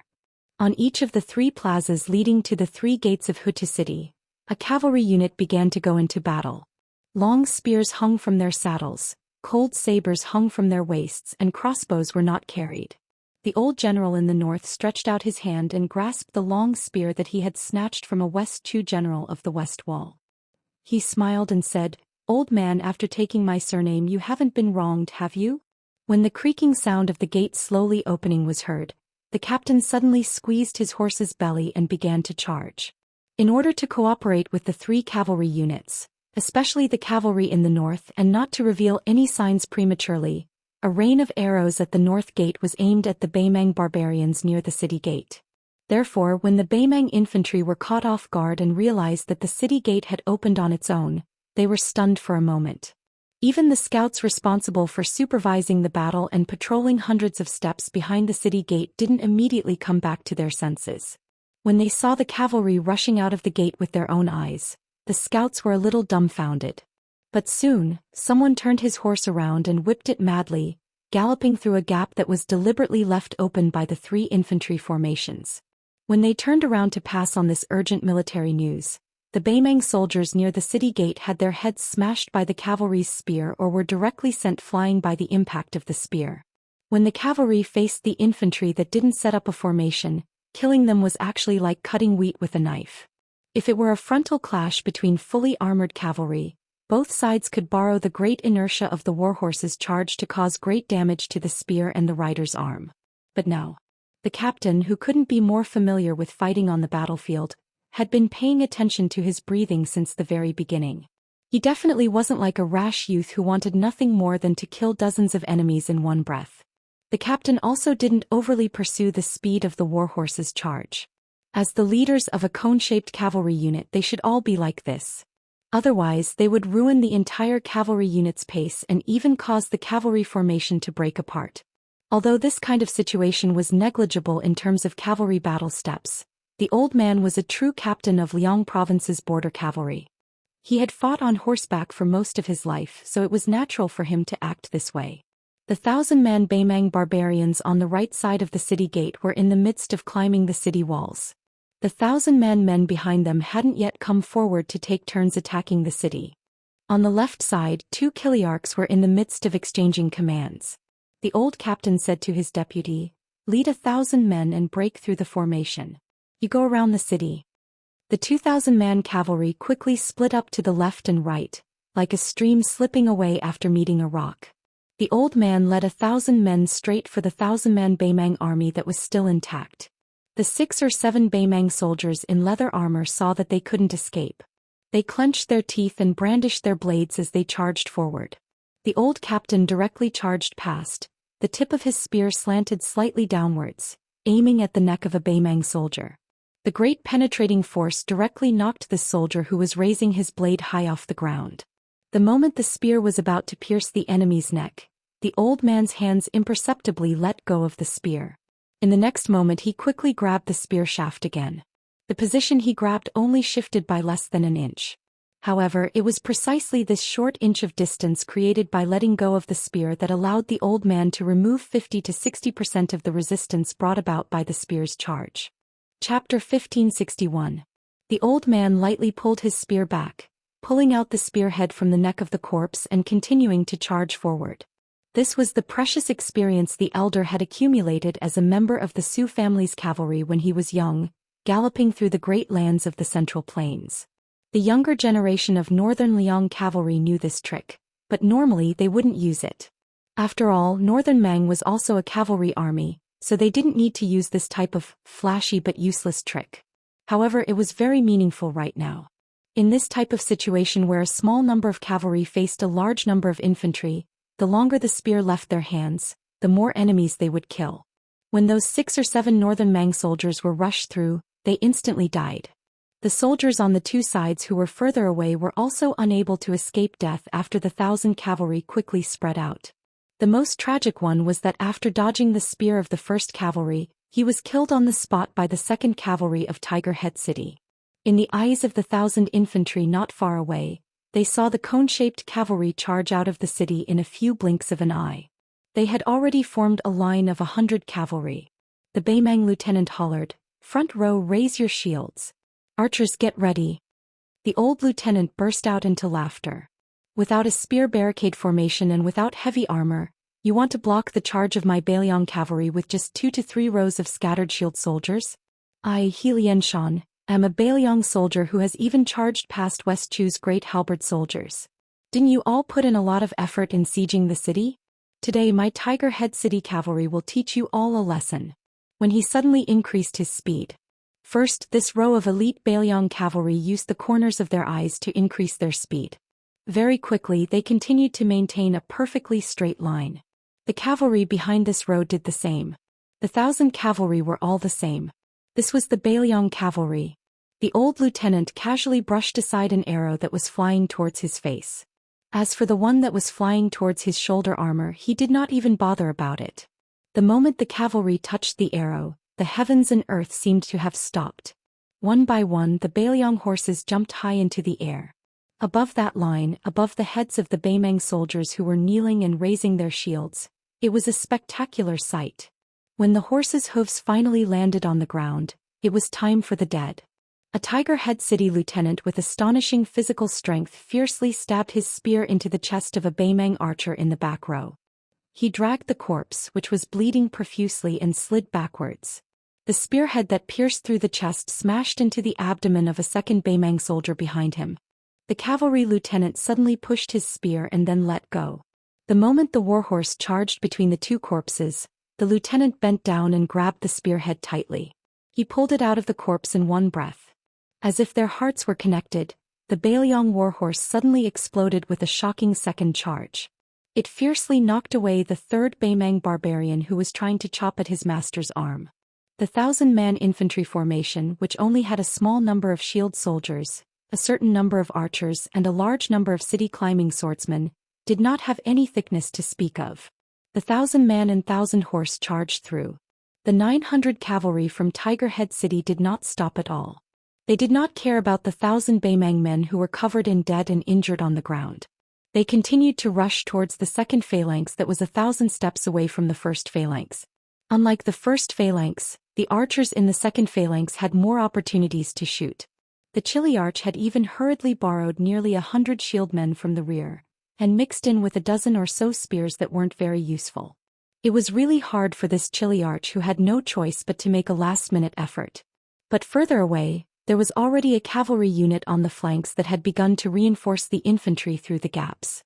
The old lieutenant who had the arrow nailed into his shoulder began to slow down his horse, whether intentionally or not. He breathed lightly with the rise and fall of the horse's back. The old man's gaze passed through the 2nd infantry formation and looked even further away. Out of the corner of his eye, he paid attention to the movements on his left and right. The cavalry unit on the Beimang's right flank that was fighting the fire from afar numbered about 2,000. The old lieutenant shouted loudly, "Break through the left half of the infantry formation in front and then just charge to the left. Let that Beimang cavalry unit eat dust behind us." When they were less than 500 paces away, the cavalry began to accelerate their charge. The front line began to shift to the left. After several waves of dense arrow rain, half of the 700 Tiger Head City cavalry successfully charged to the left. This time they ruthlessly crashed into the 3rd formation without holding back. After this collision, apart from the 50 to 60 cavalrymen who were still holding spears, this cavalry unit that seemed to have entered a no-man's land began to switch to Beiliang sabers. But this time they abandoned their spears and switched to sabers. The damage inflicted on this Beimang infantry formation was even more exaggerated than when the Beiliang cavalry crashed into the 2nd infantry formation. Most of those spears pierced into the chests of the Beimang infantry. The Liangzhou cavalry had an iron law. If the spears that left their hands before switching to sabers couldn't kill the enemy, they would be counted as having done nothing after the battle. In the firelight of the late night, this large expanse of dazzling snow-white sabers was particularly eye-catching. Even the commanding General Lu Jinu, who was far away on top of a tall building in Tiger Head City, could see everything clearly. This cavalry unit, including Lieutenant He Lianshan, had no intention of returning to Tiger Head City alive. Lu Jinyu knew this very well. At this moment, Lu Jinyu and the other lieutenants in the building were all standing in front of the railing. Lu Jinyu didn't show any grief on his face. He only said in his heart, "Rest in peace. When we return, let's find the great general underground for a drink." Lu Jinyu turned around and limped back into the building. He remembered that time when the young vassal king who was covered in blood led 20 or so Wu family swordsmen back to Tiger Head City. The young man casually asked Lu Jinyu if the Central Plains couldn't be defended without Bailiang. Lu Jinyu told the young man that the answer was no. In a short 20 years the Central Plains was still unyielding. When the day came when there was no way to retreat, many people would realize that they could also face death without hesitation. Just like our Bailiang. In the end, Lu Jinyu added with a smile, however, the Central Plains outside of Bailiang can be unafraid of death, but if they want to kill hundreds of thousands or even 1,000,000 barbarians like our Bailiang, they can forget about it. At that time, Lu Jinyu saw the young man trying to hold back his laughter. Lu Jinyu suddenly turned around and ran out of the building. A tall but meticulous officer immediately grabbed the Tiger Head City general and said angrily, "General, we've already given a military order to His Highness. Tiger Head City has to be defended for at least 3 months. That's the minimum. What's wrong? General, you want to quit? Isn't it easy to die? Don't talk about going out of the city to kill the enemy like Officer He. General, you just need to stand on the city wall and you'll definitely come back in 2 hours." Lu Jinyu said unhappily, "I'm going to sleep." The tall officer was puzzled. "Really?" Several officers who were obviously worried about Lu Jinyu said in unison, "I'll send you off, General." Lu Jinyu thought about it and broke free from the tall officer's hands. "Forget it, I'm not sleepy anymore. Come, let's quickly discuss how to bring back the other cavalry units that went out of the city." Judging from the movements outside the city, the Baimang cavalry is trying to set up a net. It's faster than we expected. We have to think of a way in 15 minutes. If there's no other way, we should let them return to the city immediately. We can't wait until the first hour. The tall lieutenant couldn't help but curse in a low voice. Lu Jinyu turned around but didn't stop walking. "Say that again." The tall officer immediately shut his mouth. Lu Jinyu stared at him. "Idiot." The tall officer turned around and curled his lips. "Do you think I'm an idiot? In any case, I was brought out by you." "Idiot." Lu Jinyu suddenly stopped and said in a deep voice, "That's not right. Bring me the map of the entire Liangmang border." When the map was spread out on the table, Lu Jinyu fell into deep thought. The people in the building didn't even dare to breathe loudly. Lu Jinyu's gaze quickly moved around the borders of the 3 provinces. In the end, he narrowed his eyes and stared back at Tiger Head City. He slowly said, "Right now, Baimang's true goal isn't to eat up the Longxiang army in Lu province. It's not to take down Shaguang City in Yuzhou, and it's not to take down our Tiger Head City." Everyone was puzzled. Could it be Lingzhou? But this was too preposterous. Lu Jinyu extended a finger and pointed at a military town. "It's Huayang Pass behind Tiger Head City. To be more precise, it's the entire Liangzhou behind Protector General Chu Lushan." Someone asked, "But as long as Tiger Head City is still there, Huayang Pass is a dangerous pass that can be attacked and defended. On the surface, there are several Bailiang's most elite cavalry that can provide support at any time. Although we just received a secret report that these cavalry troops are already. The Baimang barbarians definitely don't know the whereabouts of the 20,000 people. Under these circumstances, what can Baimang use to attack Huayang Pass?" Someone said, "It doesn't matter if Lu province is lost or not. As long as the Longxiang army can preserve half of its strength, with the addition of Yozhou's Calabash Pass, we can definitely form an encirclement. Then if we can defend Tiger Head City for 3 months, Bailiang can even counterattack the 2 provinces of Baimang." Lu Jinyu was silent. Chapter 1562. When that sword flew from thousands of miles away to Wuxia town, before Mr. White Lotus had revealed the secret of heaven, Liuzhou was already on the verge of war. 3 Liuzhou officials, 2 civil and 1 military, walked on top of the city wall. Their position was closer to the side of the parapet wall, which was slightly shorter than the outer walls. Outside the city, small groups of Baimang cavalry constantly roared past. There were at least 30 to 200 of them. Occasionally they would ride and shoot, but they did not cause any damage to the soldiers defending the city.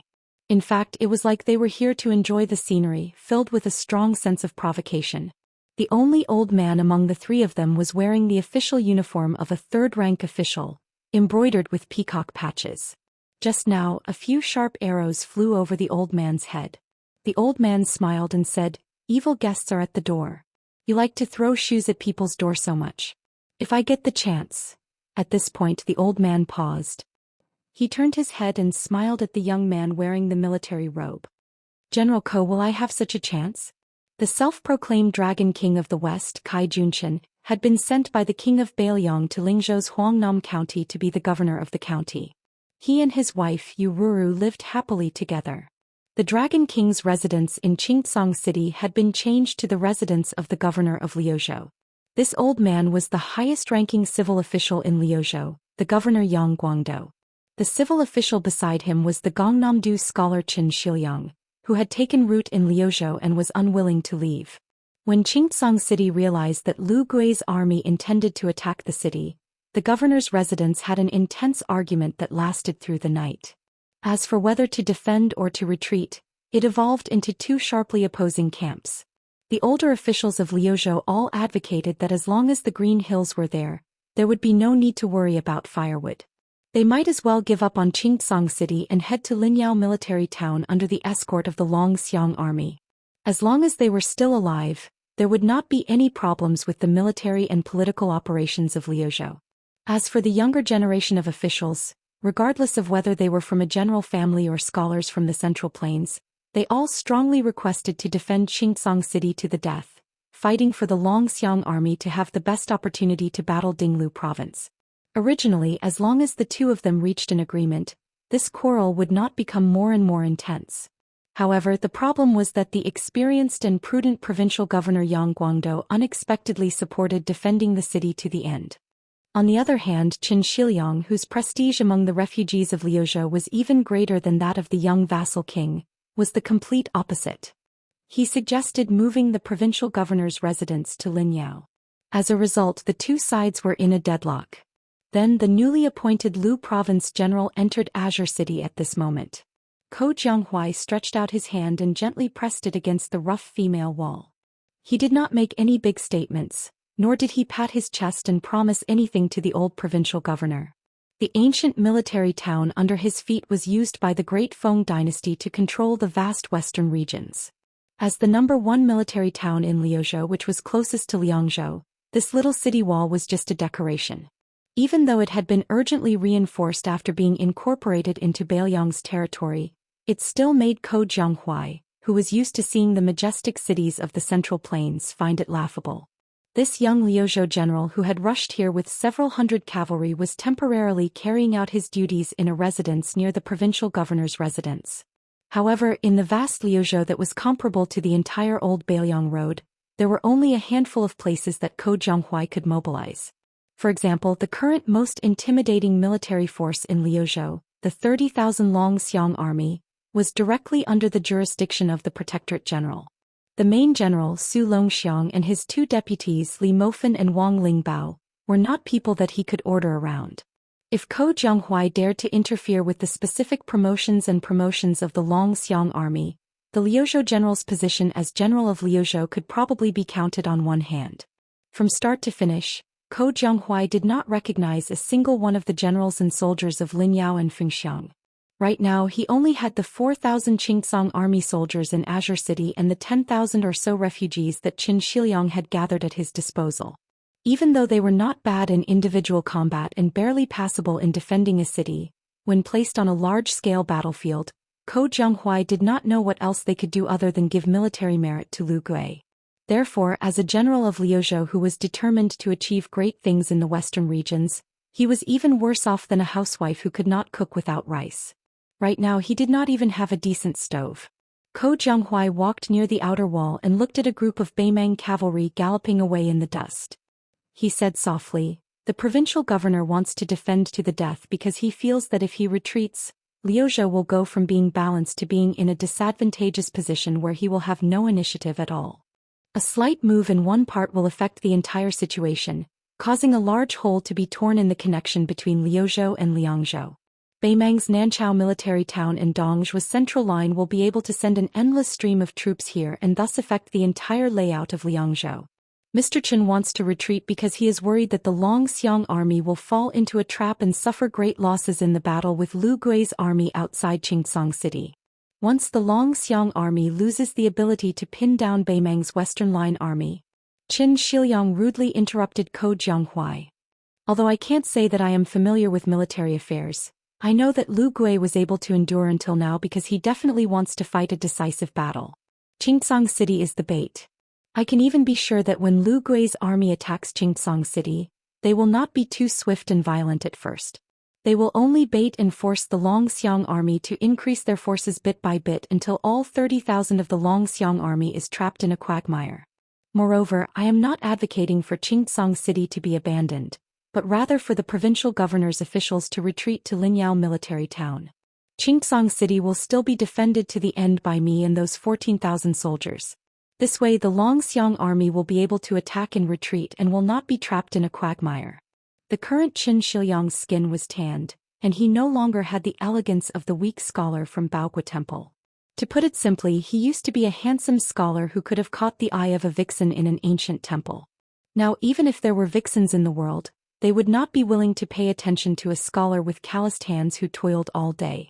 Yang Guangdou, who had been filled with anger for the past 2 days, coldly snorted.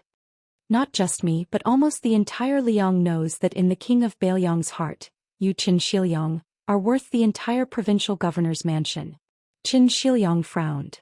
Then tell the Longxiang army in charge of the escort that I, Qin Shiliang, will also retreat to Linyao military town. Yang Guangdou laughed angrily. Do you think that Li Mofan and Wang Lingbao who can become generals are idiots? They are all shrewd.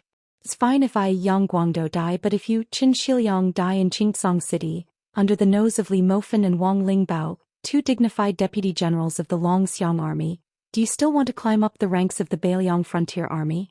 Ko Jianghuai laughed as he interrupted the two's argument. Those who are good at using troops should first consider defeat before considering victory. This is indeed a valuable advice in military books. In truth, Yang Guangdou was very curious about this young West Chu survivor who had almost become a general.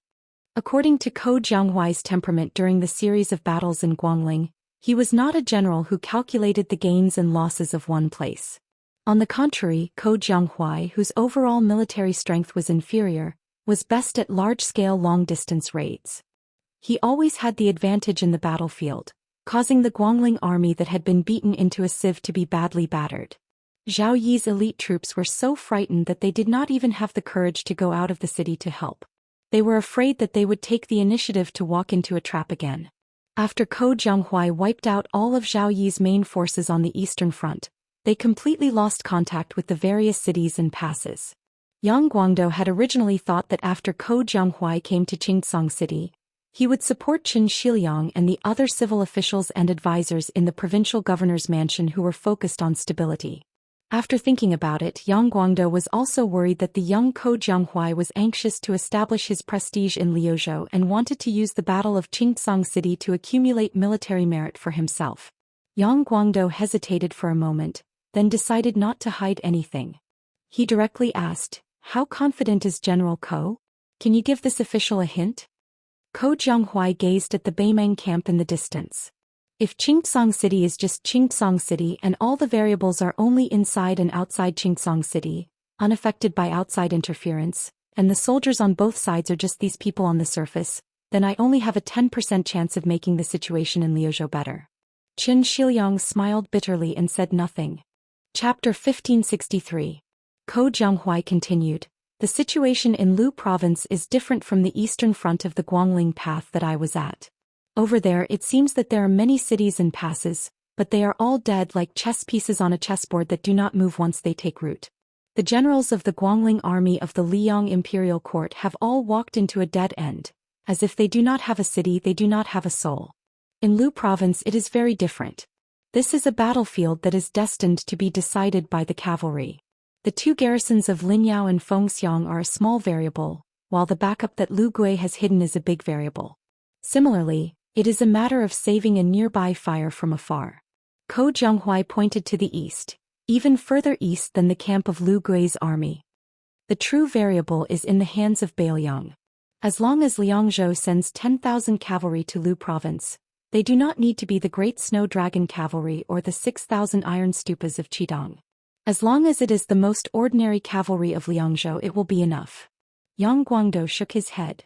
Although I advocate defending Qingtsong City to the death, I am also clear that the survival of Qingtsong City cannot wait for the cavalry of Liangzhou to hear the news and arrive.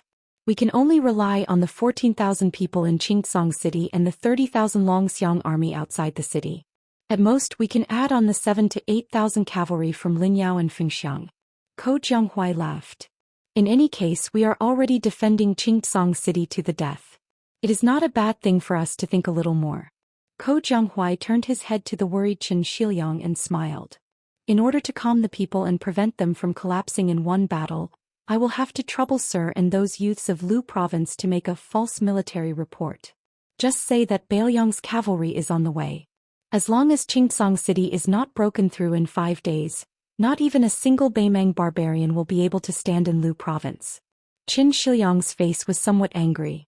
Ko Jianghuai purposely ignored him and asked with a smile, "What, sir, you can't bear it? Do you feel that it goes against your conscience?" Actually, from another perspective, it was simple. Since they had to defend the city to the death regardless of whether or not there were reinforcements from the Liangzhou province, a high morale meant that fewer people would die than a low morale. Mr. didn't want Qingtsong City to be breached in a day or two. How many times could the 14,000 people who were scattered in all directions withstand the killing of the Baimang army? Sir, you are a proper scholar, so you might not know much about military affairs. The battlefield where the most people die the fastest is not during the siege, nor is it when the cavalry forces clash or when the cavalry forces break through the infantry formation. Instead, it is the massacre after the city is breached or the pursuit of the defeated soldiers in the wilderness. Qin Shiliang then asked 2 questions. General Ko is willing to fight to the death with Azure City? Are you really willing to die here? Ko Jianghuai seemed to be avoiding the important and dwelling on the trivial. His tone was calm as he said, I, Ko Jianghuai, came to Luzhou as the general of Luzhou to win the war. I am not afraid of death, but at the same time I cherish my life. Qin Shiliang said his goodbyes and left. Ko Jianghuai smiled and didn't take it to heart. Yang Guangdou didn't follow Qin Shiliang down the city wall. He sighed and said, General Ko should be able to see that Qin Shiliang has already treated Qingtsong City as his home in Luzhou. Why are you still rubbing salt on his wound? Moreover, with Qin Shiliang's temperament, once he has a bad impression of someone, it will be difficult to change it for the rest of his life. General Ko is also not doing business in Luzhou. You want to make a name for yourself here. Since that is the case, why do you still want to become enemies with Qin Shiliang? Ko Jianghuai asked back. Is Qin Shiliang just a gentleman who would rather take the easy way out? Yang Guangdou shook his head and said, that is looking down on him too much. Qin Shiliang might not necessarily be the next Li Yishan. Compared to Su Beiji, who is successful in Lingzhou, I am more optimistic about Qin Shiliang. Ko Jianghuai stretched out his hand and slid it across the slightly hot arrow stacks on the wall. He said softly, the spy report that Luzhou sent to Liangzhou is just to leave the rest to fate. I am betting that Liangzhou has someone who can see through the situation. In short, this time Luzhou will either lose completely or make a huge profit. Yang Guangdou sighed. If only I had half a year to create a rough beacon system on the southern line of Luzhou, I would not be so passive. Unfortunately, time does not wait for me. Ko Jianghuai's eyes were complicated. No one knew what this general of Luzhou, who had taken over a hot potato the moment he took office, was planning. The Longxiang army camp south of Qingtsong City was different from Lu Gui's army, which was filled with resentment and undercurrents. It was also different from the hesitation in Qingtsong City. From top to bottom, the entire Dragon Elephant army didn't have any distracting thoughts. Last year they marched straight into northern Mang, practically sweeping through most of Gusai province, beating the 4 military towns of tile-building Gentleman's Pavilion, Ligu and Maolong to the point where they wished they were dead. In the end, even Dongzhou had no choice but to personally take the field, yet they still lost around 5,000 elite private soldiers. At the beginning of spring this year, they had swallowed up over 8,000 Chong cavalry troops known as the Desert Ghosts in one go. The morale of the Dragon Elephant army had been accumulated through victory after victory in such tough battles. Before Su Longxiang took command of the Dragon Elephant Cavalry, Deputy Generals Li Mofan and Scarface and Wang Lingbao were already border generals. In these 10 years, when did they not fight a few battles with the Beimang barbarians? The black-clothed teen sat on a small hill. Beside him lay the shockingly huge black tiger. It was lazily dozing off, occasionally shaking its body and kicking up a large cloud of dust. Li Mofan and Wang Lingbao each held their horses and stood not far away. The fierce-looking Scarface asked softly, "Looking at the situation, the Beimang barbarians are going to make their move tomorrow. We will definitely fight this battle, but how should we fight? Old Li, do you have any ideas?"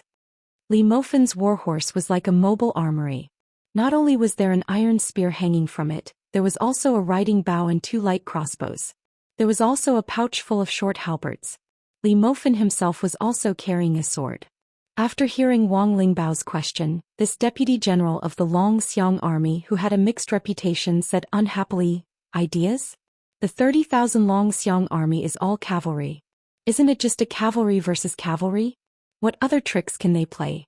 That old man Lu Gui is clearly using Xianxia city as bait to catch a big fish like our Longxiang army. Then we will take the bait. However, we have to drag this fisherman into the water and tell them that it is not so easy to pull chestnuts out of the fire. It is very easy to play with fire and burn themselves." Wang Lingbao chuckled and said, "Our deputy general Li also has times when he is nervous. In the past, when you talked about how to use the troops, you were always clear and logical. You wanted to use every single cavalry on the blade. If I didn't interrupt you, you would be able to talk for a few hours without panting." Li Mofan's face was gloomy, but he did not refute. Wang Lingbao leaned over and asked quietly, "Are you worried that you won't be able to stop Tuoba Bodhisattva?" Li Mofan shook his head. Both sides together have about 150,000 soldiers. In such a large battlefield, a martial grandmaster is not that important. Tuoba Bodhisattva has no say in the Beimang Western Front army. Even if he joins the battle, although he can affect the situation to a certain extent, he cannot truly decide the outcome. Wang Lingbao rolled his eyes and said, "Then what are you worried about? It's not like you don't know what kind of crap the cavalry of Gusai Prefecture's 4 towns are.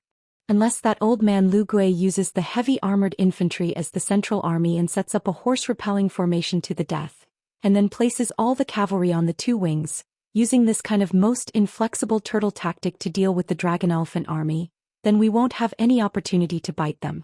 Li Mofan still shook his head. If this Beimang were to use a tactic that any mediocre general would use, then he wouldn't be Lu Gui. Wang Lingbao was also a bit irritated. He suddenly thought of something and asked curiously, "That Liuzhou general surnamed Ko wants us to leave him 5,000 elite troops and not use them no matter what the situation is. What's the deal? Did we really agree?" Li Mofan said helplessly, "In any case, the general has already agreed. Just do as he says." There was a long silence.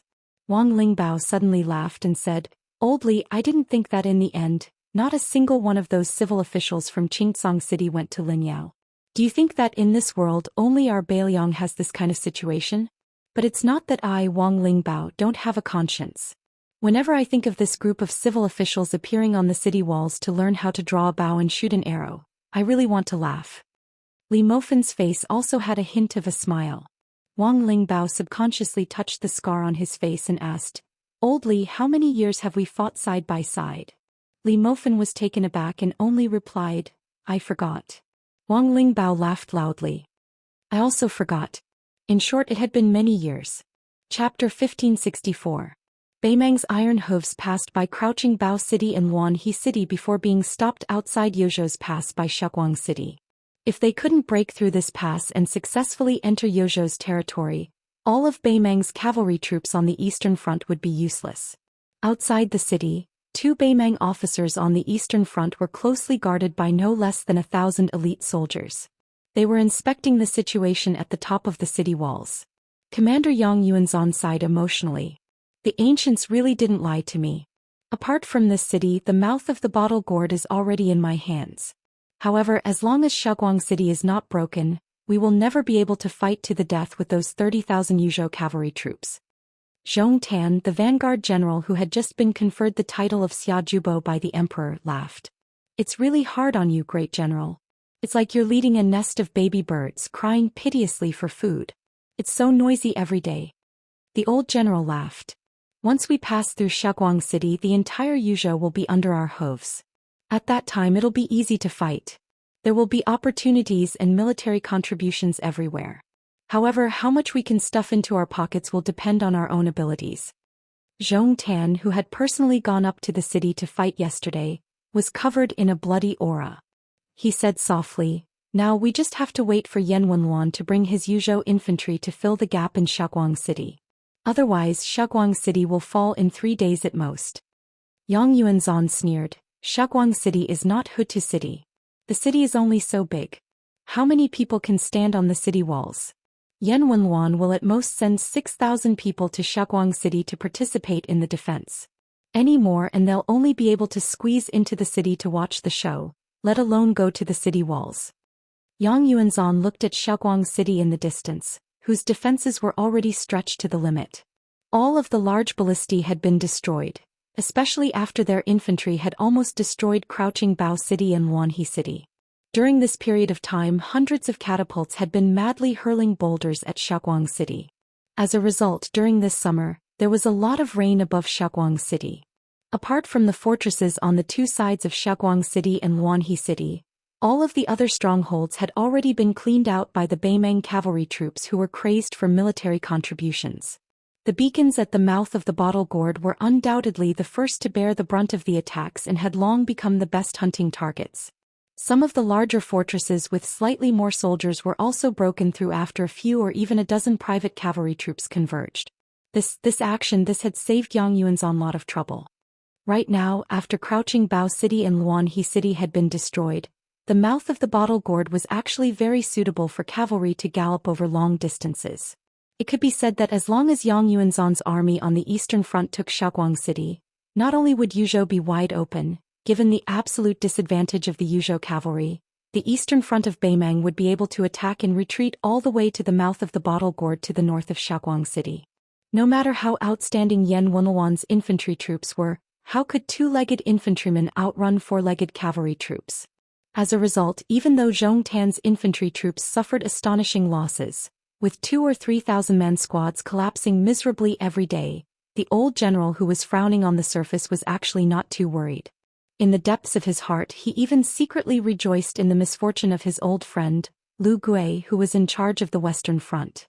Back then, Xi Jing wanted Lu Gui to go to Lu Province, where the Beiliang frontier army did not have any strongholds to rely on, but wanted Yang Yuanzhan to attack Yuzhou, wanting him to lead his troops through the mouth of the bottle gourd, a terrifying region that was said to be capable of bearing 150,000 Beimang soldiers. How could Yang Yuanzhan not have any complaints? However, looking back now, fortune and misfortune truly came hand in hand. The will of the heavens was hard to fathom. Out of the corner of his eye, Zhou Xian caught a glimpse of the old general's confident expression.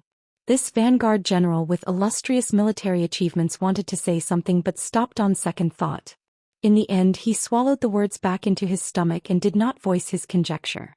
The reason why he was able to squeeze out Yelu Yuhu and become the new Xiajubo with less than a year of military service was because of the words of an A-ranked tycoon in the imperial court of Xi Jing.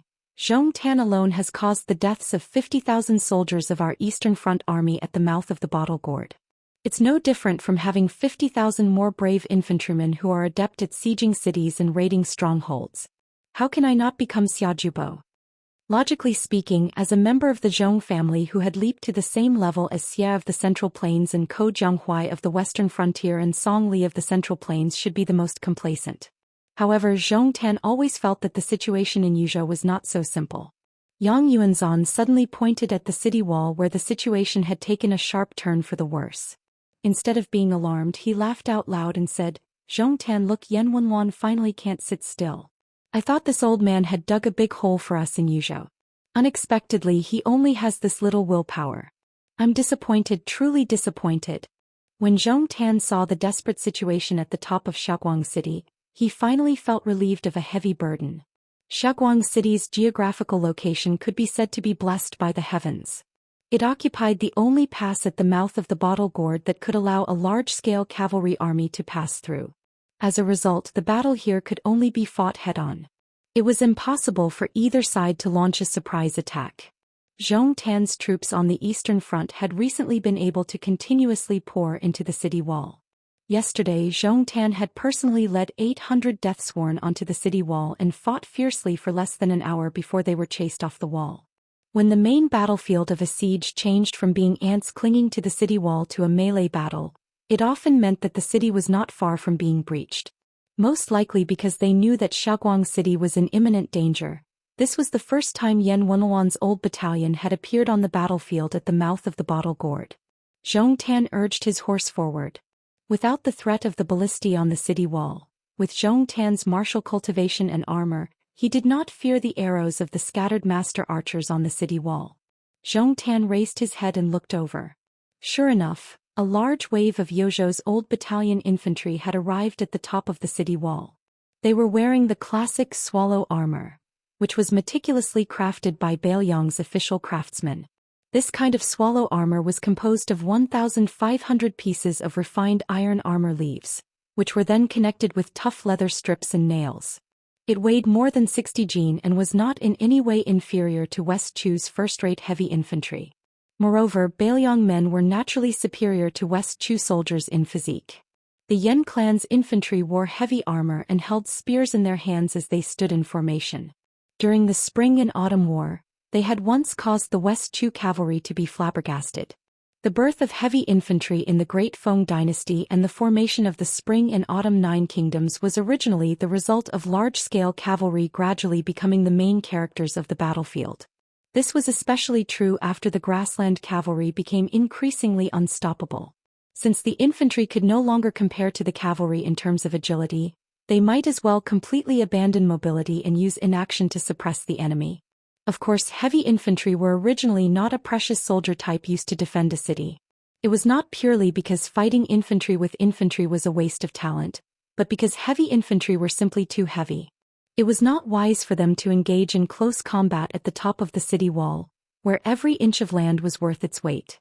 However, the 400 Baimang daredevils who had already reached the top of Xiaguang City were practically wiped out by the swallow armor in a single exchange.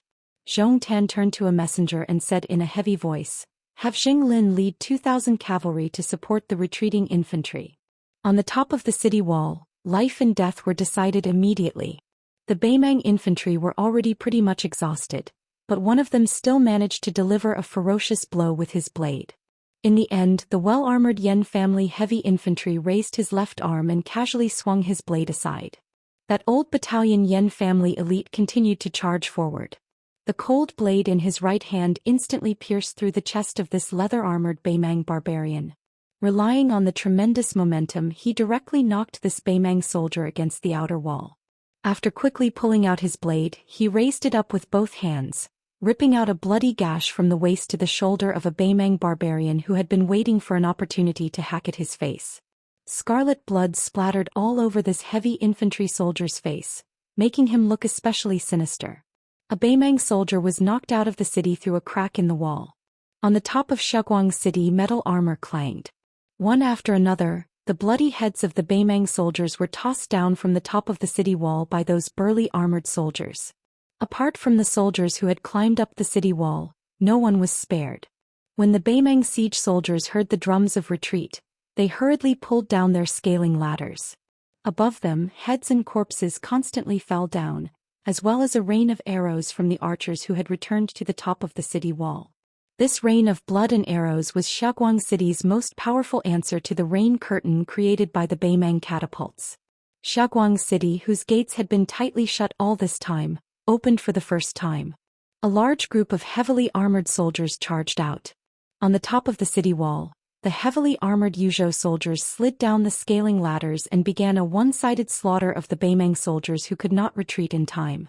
Like a flood pouring out of the city, Baimang soldiers constantly drowned in blood.